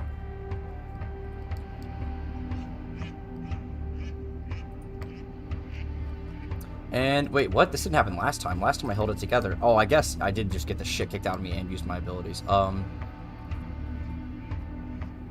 It's not, yeah, you mend yourself so you look less than dead. You give the driver your address and pass out. The darkness greets you. You feel somebody shaking you. You open your eyes to the driver. You think he's asking if you're alright. His words change to a muffled shout. He goes silent. You taste great as a tired caffeine pump driver with high blood cholesterol can taste. Warm blood pours on your throat and flows to your limbs, mending them. He's growing cold. You still don't have control. You're still observing, not acting. Your body is not yours. The beast is in control. Well, we're gonna regain control. That's enough. No, it's not. I said that's enough. It will never be enough. Enough. You break away from the man. He's dazed but conscious. He says something about feeling tired. You leave the money on the driver's seat and let him rest in the back. You're still weak. You're not quite mended. You need rest. Tomorrow you'll have to feed again. Tomorrow you'll have to consider your next move. Callahan's not the man who quits, but tonight you rest.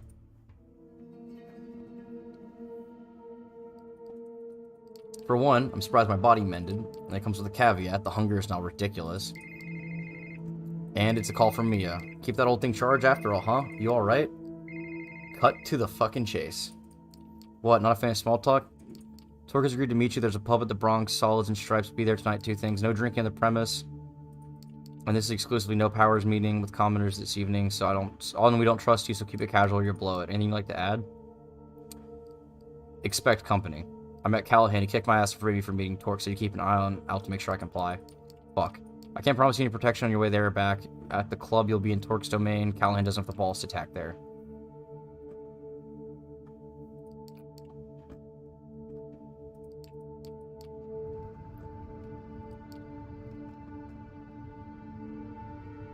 I'm gonna get some food first. You've been doing this for a good few nights. You're getting the feel for it. You caught up in yesterday's problem, and then there's a cloak and dagger debacle. The hunt feels automatic and casual tonight. Just minutes after you find your victim, coax them and drink from them, and then you've forgotten their face and how they were dressed. It only hits you when you look yourself in the car mirror. This is wrong. Yeah, I really don't care. We're gonna drive around before going to the meeting just so we can fucking get away from it.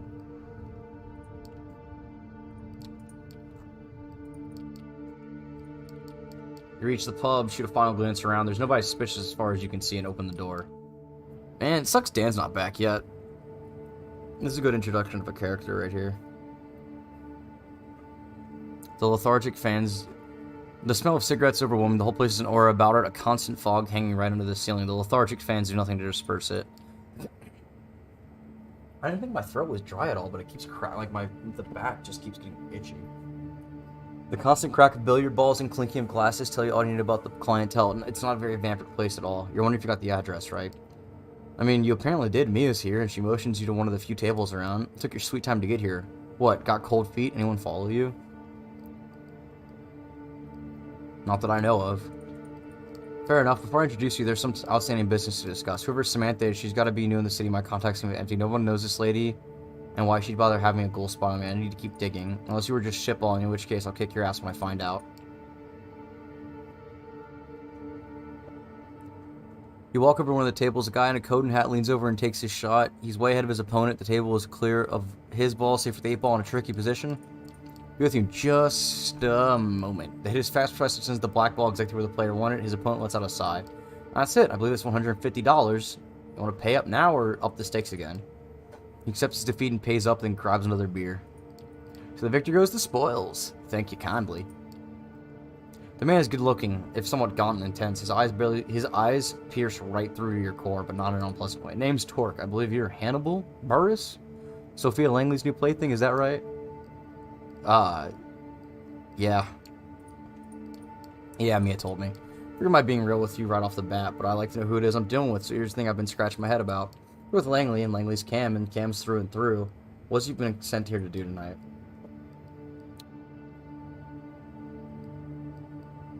Both of these are true. Sophia wants to meet you. Don't ask why she did. She didn't tell me. She just said it's something against gathering allies against Boss Callahan. The fuck? It's fine. I appreciate the honesty you share with my second in command. Well, ain't that an interesting proposition? It might be a trap. Hey, Torque, you got a guest there in the back. Mia, why don't you be a dear and keep our new friend company? I see what the commotion is. Sure thing. Tips his hat and walks to the back, joining the man who called for him. Mia glowers at you, this time weighing one of the pool balls in her hand. You gotta be quite happy bluffing your way here. I might have started as a task from Sophie, but I'm glad I can meet you and Torque. Don't get it against me. I'm gonna hold it against you and for a while. You may look like a chump. There's me to think you might be a good addition to our little family. There's a whole lot of trust you'll have to regain before that happens. Yo, Mia, Hannibal, get over here. Go into a tiny back room, and two burly doors are holding someone down. A familiar voice reaches your ear. Motherfuckers, you pay for this, you hear me? It's Vince. You've had the doubtful pleasure of meeting Mr. Sir Truey before, Hannibal. Sir fucking whatever. He's about to be dead. I have a score to settle. The boss told you to stay away, you should have listened. That's a story and a half, ain't it? Calm down and tell me how many of you guys are out there on my turf. Yep, don't care.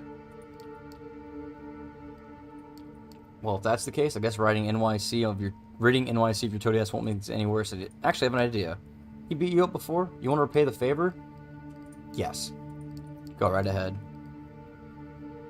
Stake fence. You notice an old pool cue in the room. May I? Knock yourself out, kid. You break it over your knee. Fuck, you always want to do that. And approach Callahan's thug with a sharp piece in your hand. Don't you fucking do it. Send the stake into his chest. Hit his heart on the first try. Vince's features grow slack. His body inert. He doesn't even give out a yell. That's it. He's all yours. Take him downstairs. Keep Callahan guessing about what happened to his favorite puppy. We'll figure out what to do with that cum guzzler later. As entertaining as that was, I think Vince's unmatched wisdom shared more than Callahan would hope for. This changes things. Ever heard of Operation Lights Out? It was the second Inquisition raid here in NYC, a single night of raids at a magnitude never seen before or since. The Ivory Tower got away with a few losses here and there. No major players were hit. They managed to find safe spots and stay out of the eye of the shitstorm.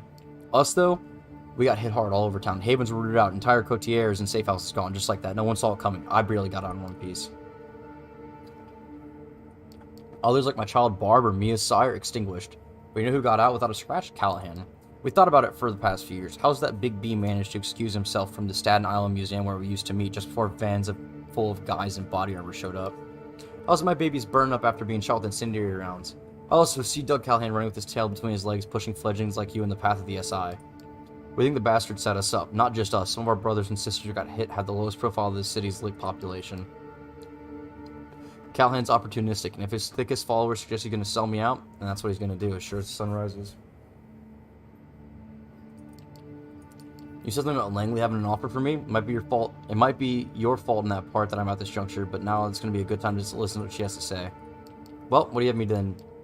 It's Bludgeon's fault. Let's use them as a bargaining chip. Callahan wants them. Langley needs them. They're valuable. I'm just a pawn. That's why Sophie sent me here. I'm expendable. Fuck! We're afraid, Hannibal, but then what else is new? It's a paradox. The hunter one night, the hunted another. Masters of the night, slaves to the dawn. May I understand your concern, but I need you to trust me like you did before. This is my recall and responsibility. You can give me shit about it later. Count on it. 3 conditions. First, pick me up personally. Second, Mia's coming with me. Third, the meeting is public downtown around mortals. Won't agree unless it's all that. I'll ask Sophie. Partner knows how to get in touch. Just ask him to put the owner on the line. Save it. Your call. See ya. She woke. Time to give Sophie the good news. Clearly excited to see you and for what you might bring. How's your task going? You have something for me? I did what you asked and it cost me dearly. Killed you? Whoa, slow down. Tell me what happened. Callahan forbade me from meeting Torque. Or he'll have me killed. I went and did it anyway. I appreciate the dedication. I'm sorry if you got hurt. Thank you for following through. Let's hear what the Torque agreed to. It was all fair enough, although I don't worry about that Mia character. Do you think she's trustworthy? She's fine for an anarch. The Hudson Yards, the vessel. Plenty of tourists visit that place if we go there after midnight. Yeah, bring them tomorrow night. Look for me near the top level. What are you going to talk to them? Pick them up at midnight, drive them back to Midtown. That's the plan. I'll be waiting as long as it takes. I'm counting on you, Hannibal. I could even kiss you. Yeah, you'd probably like that. She must have caught it. She smiles. A figure of speech, or at least it is tonight. A few nights from now, who knows? I'm growing fond of you. The sexual tension in the room becomes unbearable and then it just disappears. Use the rest of the night well. We are a day's sleep away from shaking the city awake. And we can pick one more thing, and we're gonna deal with this motherfucker.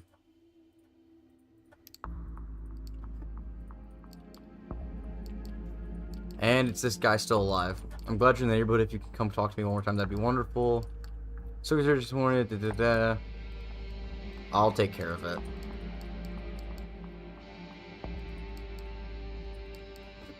Basically, he had the dumbest fucking idea ever. Follow Frank covertly. An alley. Please don't hurt me. You made a fucking mistake. Your employer trusts you too much. It's a story, someone... Yeah, so someone's paying him off to look into her. Is this worth the pain? I need a scoop, I need a story, I need something that Frank throws to retrieve. No one respects me, a promising journalist, and you fuck up, there's no sympathy. I don't care about Sophia Langley, I'm asking for much. Just one story that isn't trying to get a shot of a celebrity's underwear. Trust your blood to convince Frank. Someone's leaning on you, Frank. Come clean. Absolutely not. I just need extra money, that's all. Where's the extra money come from? There's a guy paying me, that's all, but I can't talk about that. Yeah, we're just gonna kill him. Perhaps that's just something you tell yourself because the sweet, sweet blood moving under your skin. He's not a beautiful man, but you learn that any morals veins can be appreciated if you look at them long enough. Blood is the great equalizer. Young and rich, they all serve as sustenance. If you drink him dry, he won't come back again. Hurt him. Your life has been destroyed. You can never go out for lunch anymore. Can't meet your family here. You're supposed to keep making money. All that is gone, and in the return, you're hanging in the alley with a greasy loser. You punch him in the throat, drag him by the wave of his collar, and bash his head in the corner of the dumpster. As he sobs, you smash his face in the dumpster again and again until blood seeps out. You kneel next to him. Killing a weak man is no feat, and the rush of power it gives you feels cheap. Still, you take it. Bite into Frank's neck. You drink all he's worth and savor it, enjoying the kill, lying to yourself you did it to protect Sophie. Leave the body where it lies. You beat him hard enough that it's no mystery what he died of. And I mean, we've cleared 2 out of the 4, and Benoit, and no matter what we do, Frank fucking dies. You wake up. This is not your haven. It's a cramped space. You try to move your arms and they're tied to your body. You can barely stand. You can barely bend your legs. When you try to stretch your neck, you hit a cold ceiling. You can't quite believe it, but this is a coffin. It vibrates slightly and you can't hear any sound coming from outside. It's entirely dark. Try to break out. You kick the front of the container. The only reaction is a dull metallic sound. You try using your fist, but there's not enough room to get a good punch in. It seems pretty hopeless. Some more tries. Nothing. This is bad. Suddenly the container moves slightly. A moment of silence. An indistinct male voice. A muffled shot. Silence again. The lid comes off. What the fuck? Oh, it's Tamika. And Agathon. Come on, get up. We gotta get going. Beast mode and arcane support. Seeing their faces surprising. Even more circumstance. You realize the immediate danger and follow your companions out of the car down a street in the North Bronx. The van crashed into another car. Familiar faces, Kaiser's ghoul. Jackie stumbles out of the wreck sedan and slinks into the darkness before he can call after him. The 3 of you jog away towards the line of trees and take shelter under the branches just as you hear a chopper approaching. Its searchlights illuminate the wrecked van and moves towards you. Tanika literally goes underground, melting with the earth beneath her feet as if she was being swallowed up. Agathon's fiddling with a pocket mirror, breaks it and suddenly disappears. You've been left alone. Dash deeper into the park. I don't have to run that far. The searchlight passes through where you were standing a few seconds ago, but doesn't reach much further. The helicopter flies on, search frantically moving through the vicinity as your companions once again appear. Close call. We have to get over before the SI puts boots on the ground. Wait, the Second Inquisition? What do they have to do with anything? I guess I'm filming while we walk. The Second Inquisition raided your house and mobilized you. They were planning to take you upstate to a secure facility for further examination. Cards, let me know you were in trouble. Wait, is Sophie safe? I spoke to the High Regent last night. Said she'd mentioned something if it had... She'd have probably mentioned something if it happened to your patron. There's our right. Come on. The SI might be around. Kaiser's familiar car stops and the back door opens. Your allies usher you inside and join you. Being inside the mobile fortress never felt like a relief until now. Hey, Fledgling, miss me? Yeah, I kinda did. Here, I gotta go.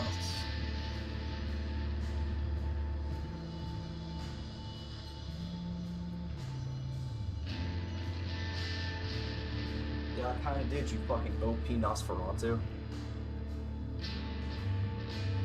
Aw, that's sweet. I hate to break it to you. I didn't take a sudden liking to you. I'm always here on business. Only because I told your buddies that you were neck deep in shit. That van you were in, one-way ticket to Hurtville, Pennsylvania. I hate you so much, Kaiser. Did Sophie ask you to help? Ah! Sophie Langley, soon not asking your help. Oh, please, my adopted child is in danger. Save them, won't you, Kaiser? Nah, she didn't come calling. If she did, I'd have her beg and have her do a lap dance with the stuck-up bitch she even knows what one is. And she wouldn't do that. Worth less than her pride. I don't appreciate that kind of talk. Langley might be all that what you're saying she is, but I won't listen to you disrespect the woman. Oh my god, he's the fedora-wearing motherfucker. You better do one of your tricks and summon earplugs out of thin air then before I yell. You think about your eyes, Lane? Don't you fucking dare.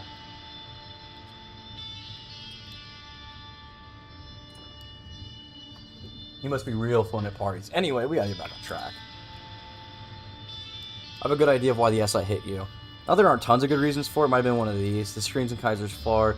It's you getting into a fight, feeding, using one of your powers. Have him keeping a low profile, Fledgling.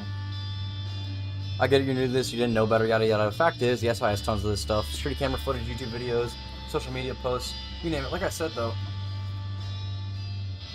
I don't think any of these did you in. Slip-ups happen. The reason I need you walking and talking is to test a hypothesis of mine. For that, I need you to finish what you were tasked to do. Here. Hands you a phone. Who is this? Yo, Sophie, it's me. Hannibal, are you okay? They're fine and dandy. What are you doing on the line, Kaiser? What do you think? It's my phone your protege is using, so keep it snappy. Operating a secure network ain't cheap. I got captured by the SI, but I'm fine now. Listen, the plan, we need to do it tonight, but if the Inquisition involved and you broke out, they'll be looking for you. Kaiser, are you still listening? Hannibal, call this number from where you visited before we spoke. I'll come pick you up. Next move is to keep your asses seated in this luxury vehicle while our mutual acquaintance continues their night. If my intel's worth a damn, Hannibal should be right here. And we leave... Well, you need me to kick you out? What about my companions? What about Tamika and Agathon? They're staying right here where they are, and we're gonna have a nice little chat. After that, I'm sure they'll find their way back to their havens. The clock is ticking. I think I know what Sophie wants to do, and if I'm right, tonight's the last chance you got. If I say bye to your buddies before you go, that's fine by me, but that schedule of yours is pretty hectic, so you better scram. You say your goodbyes quickly and step out of the car. It feels strange, as though it's your last moment together. You shake off that feeling. You have other things to worry about. Your companions won't have to pay too high of a price for helping you. The Solids and Stripes is pretty much abandoned night, with only the bartender and one bleary-eyed local watching an old Bogart movie on the screen. You have to call Sophie. Yeah? What's the plan? We're on our way. Notify Torque if he's not there. We need to talk as soon as possible and move quickly. Just like the Anarch leader mentioned, you should. The man makes a short call. You only hear someone pick up, but no words exchanged. The owner's on his way right now. Can I get you anything while you're waiting? Do you serve the special stuff?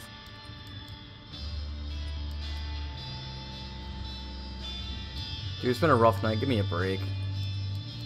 I don't know. I really shouldn't, but what the hell? You really need it. He takes out a bottle from the safe and pours into a glass of whiskey. There, enjoy. Your disappointment is palpable. At least it smells nice.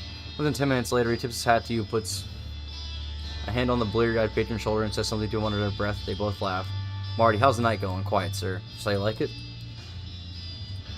For me, you shouldn't have. He takes the glass and drinks the liquid, moving all around his mouth before swallowing. Sure, I won't keep it in forever, but the night when I don't enjoy the good taste of whiskey is the night when I truly consider myself damned. Well, Hannibal, I believe you wanted me here. Let's hear it. You're about to tell him what brought you here when the door opens and Sophie walks in with all the splendor and charisma. The patron's eyes are glued to her, and so are the bartenders. He's not happy. This isn't what we agreed on. Care to explain? Well, things got complicated. We had to improvise. Pleasure to make your acquaintance. I believe Hannibal already told you while I'm here. Not in any detail. It was supposed to be different. Why don't you tell me why I shouldn't ask you and your protege to leave? You'll like? Yeah, I've heard that line 100 times, and 99 of those times ended with someone getting hurt, and that's something I'm in the mood for tonight. We're wasting time. There's a new opportunity. We need to act. Wait a goddamn minute. First of all, I'm not going anywhere without Mia. That was the deal. Second, it's Hannibal who's supposed to be driving, not your servant. Listen, we really don't have a choice. Don't be foolish. Don't be stubborn. Foolishness does not suit you. I have a secure spot in mind where we can talk. I'll stop you right there. My conditions were clear. The way I hear it, you want to break each of them. I see no reason to agree to any of this. I believe I'll be staying put. I don't know why your only chance you have of challenging Callahan. Don't be a fool.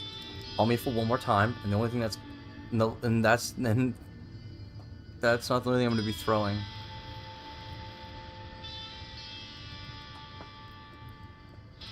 You're both acting like children. You need to put your differences aside and see the other's point of view. They both glare at you. Just their personas are enough to make you feel like you prefer to be anywhere else. Who the fuck? There's only one chill out here, Hannibal. You're their patron. What does that tell us? And what are you implying? Shots break the front windows and a flashbang goes off in the room, changing the bar into a space of white light and ringing noise. Someone tugs at your back and you're thrown behind the bar. More shots ring out, bottles break, the TV shatters, the wooden splinters. Your sight comes back and you think you've gone dead. Suddenly the room is silent. You see Torque beside you, Marty the bartender bleeding out on the floor. You look over the bar. Sophie's standing there, her legs partially... her dress tattered. A visible hole in her leg. She's like the heart of a supernova. It's hard to fucking talk. For some reason my throat's so dry today. I usually talk and read way faster than this.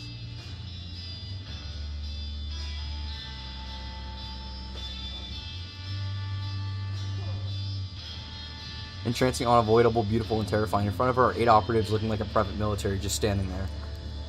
Torque, you alive? Yeah. Would you kindly show your guests some hospitality? Sure thing. The Anarch is gone in a blink of an eye and he reappears next to one of the soldiers. The armor-clad operative's head disappears in a puff of cloud and bone. Or blood and bone. The same thing happens to the second, the third. You hear the radios go off on the other soldiers' shoulders. A panicked voice pleading them to wake up. The fourth pops, the fifth. They finally realize what's happening, but it's too late. The sixth man is beheaded by what you see as Torque's bare-fisted punch.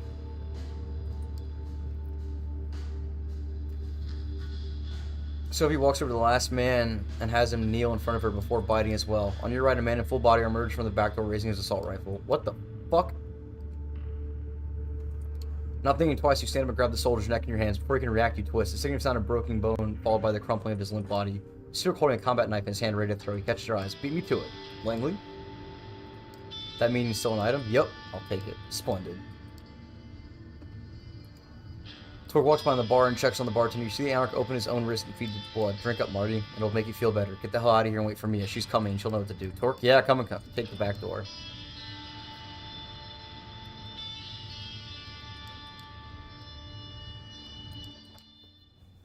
Sophie brings you to a luxurious apartment up Manhattan's Upper West Side. The way she explains, a vampire owned the sea left a few years ago and gave away spare keys to trusted compatriots. It's been used sporadically since. Fancy. You like it? Always felt too modern for my taste.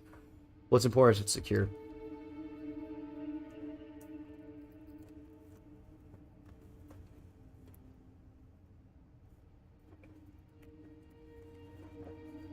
As long as nobody followed your car here or the fledgling, trouble follows this one wherever they go. If that's the case, we have very little time to conduct our business, and we'll be leaving soon, I hope. Finally, you'll learn what they've been working on for more than a week and what that Kaiser wanted you to participate in. I have it on good authority that boss Caliban is bloodbound to Prince Panhard. That's an accusation. No, we're both right away from getting it. What's that supposed to mean?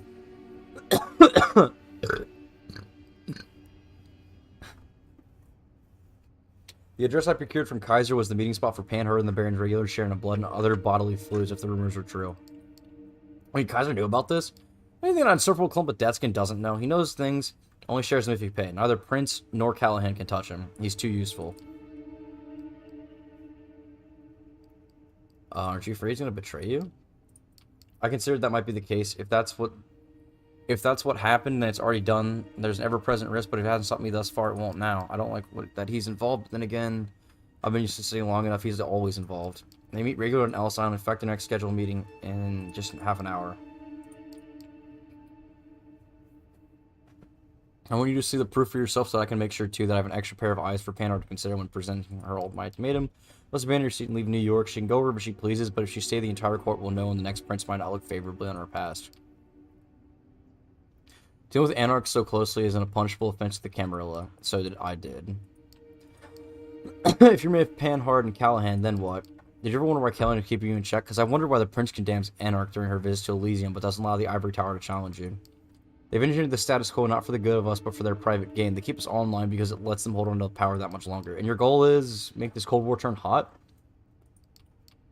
If you Anarchs manage to organize, which I doubt you will, at any rate, it's a risk I'm willing to take. I don't stand alone in this. This entire operation has been years in the making. Torque, I'm willing to offer you a chance to square things with Callahan and level the playing field. If we get rid of these two, we can start on equal footing at the next stage of this dance macabre. Wait, aren't you copying the same status quo, just another Camarilla Anarch agreement to replace the current one? Well, for one, I don't expect to engage in physical congress with Torque to seal the deal. Fair enough. I understand your intention. This is an alliance of convenience, a ceasefire for common benefit, not a lasting peace treaty. It's unlike the current agreement. Wipe the slate clean. You know, after all those years spent in Callahan's shadow and taking part in the kindred dick measuring contest, I should expect a ruse. Some ploy to kill me in an out-of-sight way. That's our inherent paranoia. My gut tells me it's time to get this show started. I hope you have a boat nearby. The three of you leave the apartment toward the pier and walk towards the pier. No one seems to be following you. You get on a small patrol boat and double time it to the Hudson River's cold, dark waters. Out of all the places where the Prince and Baron could meet, it's Ellis Island, a landmark with a dark past, a museum on one hand, a dilapidated piece of history on the other. Leave the boat and make your way to the southern part of the island, paying no heed to the renovated tourist attraction on the northern side. You expect some resistance, a night guard, a helicopter flying overhead, or maybe an NYP patrol boat. Nothing. The island's completely deserted. It's clear this sets Sophie on edge. She's moving as quietly as ever, but you can see she's eager to reach the house. Torque is following suit, grimly determined, flashing his piercing gaze all over. So clearly uncertain this isn't some kind of con. Finally, you see it, light coming from a window. I'm curious how this changes with the decisions I've made. The three of you slowly creep closer to the building and take a look inside the window. There it is, Callahan kneeling in front of the prince, sucking on Panhard's wrist, both fully closed. Torque makes a move before Sophie can stop him. He busts through the building's doors. Diamond's quick. Torque grabs Callahan by the shoulders and throws him through the still open door. He hits the ground hard. Torque appears on top of him and starts punching. You fucker, you piece of shit. Stop. The prince's voice takes hold for long enough to make Torque relent, which the Baron uses to the fullest to shove Torque off himself and trying to bite down. Prince, call off your lapdog. Langley, what's the meaning of this? The two anarchs break apart, both wounded, but neither is quite done yet. They look at one another with pure hatred. Kill the bitch, Helene, and leave the fledgling to me. Right after I deal with this shit saying I'm gonna. A shrill, unpleasant laugh fills the air. So entertaining, truly. Feels almost like a shame to break up the spectacle, but alas. Thomas? What the fuck? I don't think we met, though I did hear about a lot about you, Mr. Torque. My name is Thomas Arturo, and I... Callahan uses this moment to strike. He's too slow for Torque, who throws the ball onto the lawn where the two exchange blows once again. Only, if you could so kindly ask your friend not to hurt our guest too much. Callahan, don't kill him! Callahan comes on top and grabs Torque in an iron hold. Your companion struggles but can't break away. I will not be denied, Helene, not this time. You'll do as I command. And she will do as I command, Douglas, old boy. What? Like I was saying. I feel I need to break up this little spectacle. It's been going on much too long. You think you're so smart. You and you clique figured out there was something fishy going on. You're always working with just one piece of the puzzle. Wasn't she, Hannibal? This is not happening. This is no fever dream. It might seem to be a nightmare. To think this was all put in motion by me chatting with your sire. Surreal, isn't it? It's Callahan, whose arm's been ripped off nearby. Torque breaks out of the Baron's grasp, but doesn't continue the attack. He's at the edge of the water in the blink of an eye and disappears into the Hudson. The only trace left is his fedora. They're actually going off script at the very end. No matter, let's bring some amusement into the production. He'll reach his allies and tell everyone of this. Helene, even if we naively assume his knights aren't numbered now using the SI's sights, this must go one way or another. We won't hurt to encourage leaks and speculation. How could you, Hannibal? I saved you. I didn't agree to this. Langley, what happened to your self-esteem? You can't really think a simple neonate has outplayed you. You thought that being an expert chess player was always enough. You never realized that people at the top simply flip the chessboard over and punch you in the face when they don't like how the game's played. He motions to the remaining kindred. But the thing is, you weren't even adept at playing the game. Hannibal, just another pawn placed on the board by my associate. You thought they were your piece since you took them in, but who gave you that idea? The woman in red, Sophie, someone speaking to her, a man in glasses, the man standing before you now. This is cruel. We know someone's going to happen. If only someone would speak up for the poor child, they could be a useful tool for the Camarilla. Of course, it's not the words you heard, were they? No, you already grasping for some opportunity to further your scheme. I put the bait out and you took it hook, line, and sinker. After that, it was only a matter of time before you started using Hannibal as your errand boy. No one quite as easy to track and monitor as a fledgling who's just learning the ropes. What do I want? The answer is simple, but so hard to put into words. This guy wants the status quo. Let things get crazy for a little bit just to bring them back to peace and make it seem like it's their... Yeah. The eternal through the disposable, building a city that's the ship of Theseus, constantly changing, moving it, always maintaining the same purpose and outline. Now what you're saying makes a slight bit of sense. With a theatrical snap of the fingers, he gives his last sentence a sense of finality. Something's changed in the air. You could swear you saw a shadow step behind Sophie. A person appears behind Sophie. It's Adelaide Davis holding garden shears. Push Sophie out of the way.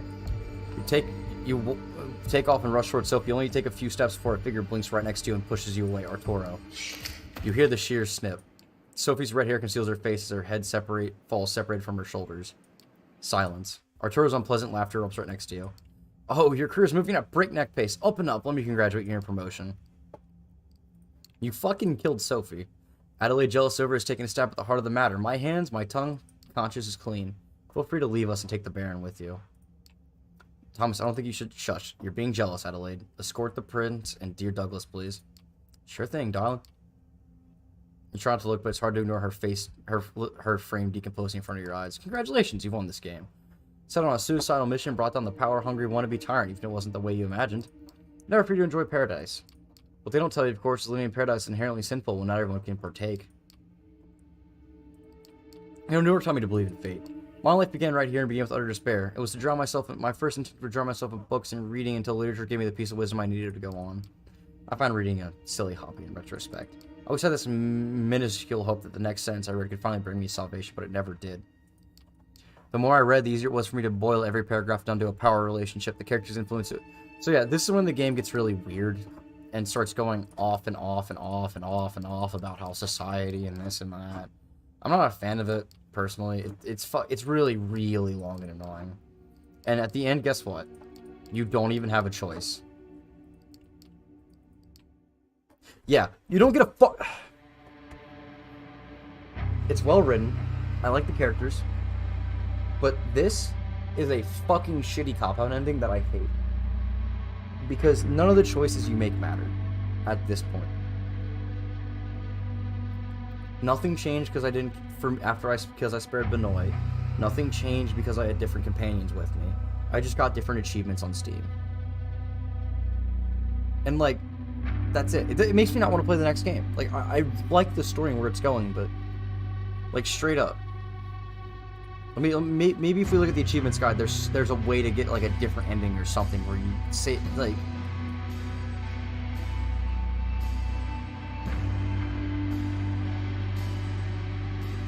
Yeah, none of this is damned if you don't, except you try running away. Yeah, you fail.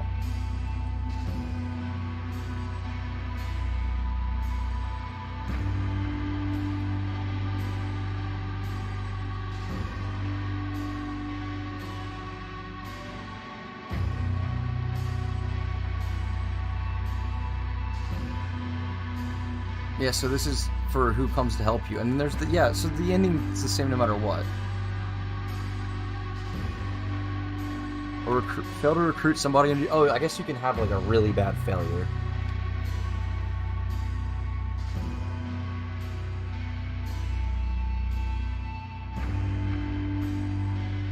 Yeah, you can refuse to help everyone, I guess.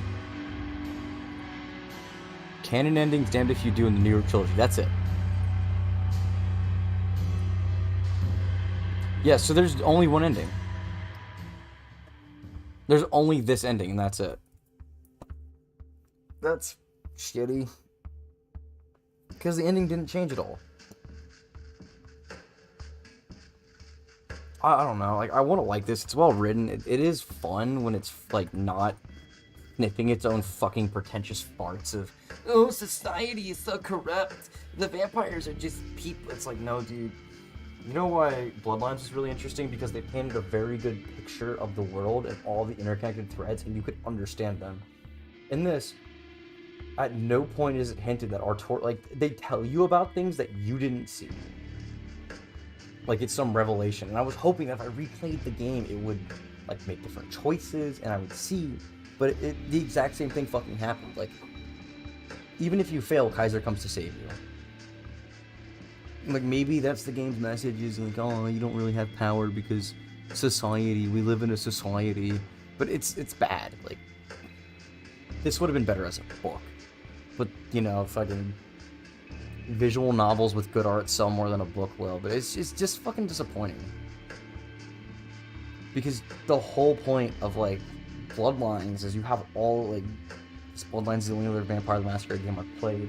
And, again, VtM is part of the, Dark World or whatever setting, which is all the supernatural shit is real, but it's just trying to keep itself under wraps. I don't know, I'm really fucking disappointed.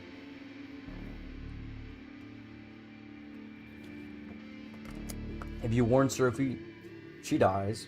Like, the only achievement, the only thing I've heard is that the ending is slightly different if you basically take every chance to rag on Adelaide that you can, and that's it. Like, you have to actually assault her for that ending to change. If that's the only thing that changes the ending, that's a shitty fucking, like, you would only, like, you'd have to go back and know that that's the only way to change the ending. And if that's the case, that's stupid as fuck. Absolute ass. Fuck, dude, I want to like this game. Like, it's got decent writing. I like the characters. I like the setting. And then the ending is just shit. Oh, wow, that's the thing that you could have guessed this whole time. The thing that even Sophia said of, like, oh, well, they're just, like, manufacturing the status quo. And then Thomas Arturo appears and goes, fucking self-insert smug writer moment. I was a million steps ahead of you, and I thought this entire thing through, and I'm in control of everything.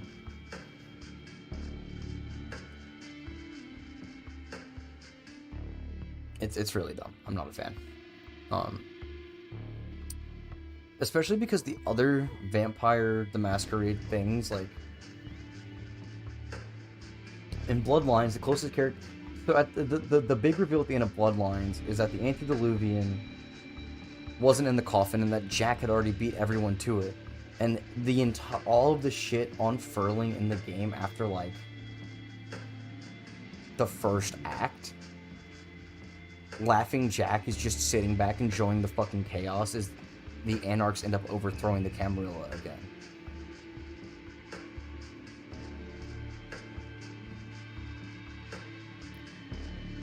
But, like, I'm not a fan of this ending. At least the ending of, like, Bloodlines made some sense, and, like, if you went back and replayed the game and paid attention to Malkavian and Nosferatu characters, like, from what I understand, it entirely is understandable as to what's going on. You're even told multiple times by characters, fucking, like, don't open the box. It's just disappointing. And it really sucks because everything else about this is solid, but that ending makes everything collapse because you really don't have any choices throughout the entire game. Because it means no matter what, Hope fucking decides that she's gonna overthrow the, And then there's no wrap-up for the other characters, too. Like, am I supposed to play fucking Shadows of New York to see, like, how... I'll buy another fucking $20 game just to see that this, like, how these characters get on? Nope, it looks like these characters aren't even in the next game. No, D'Angelo's in it. That's it.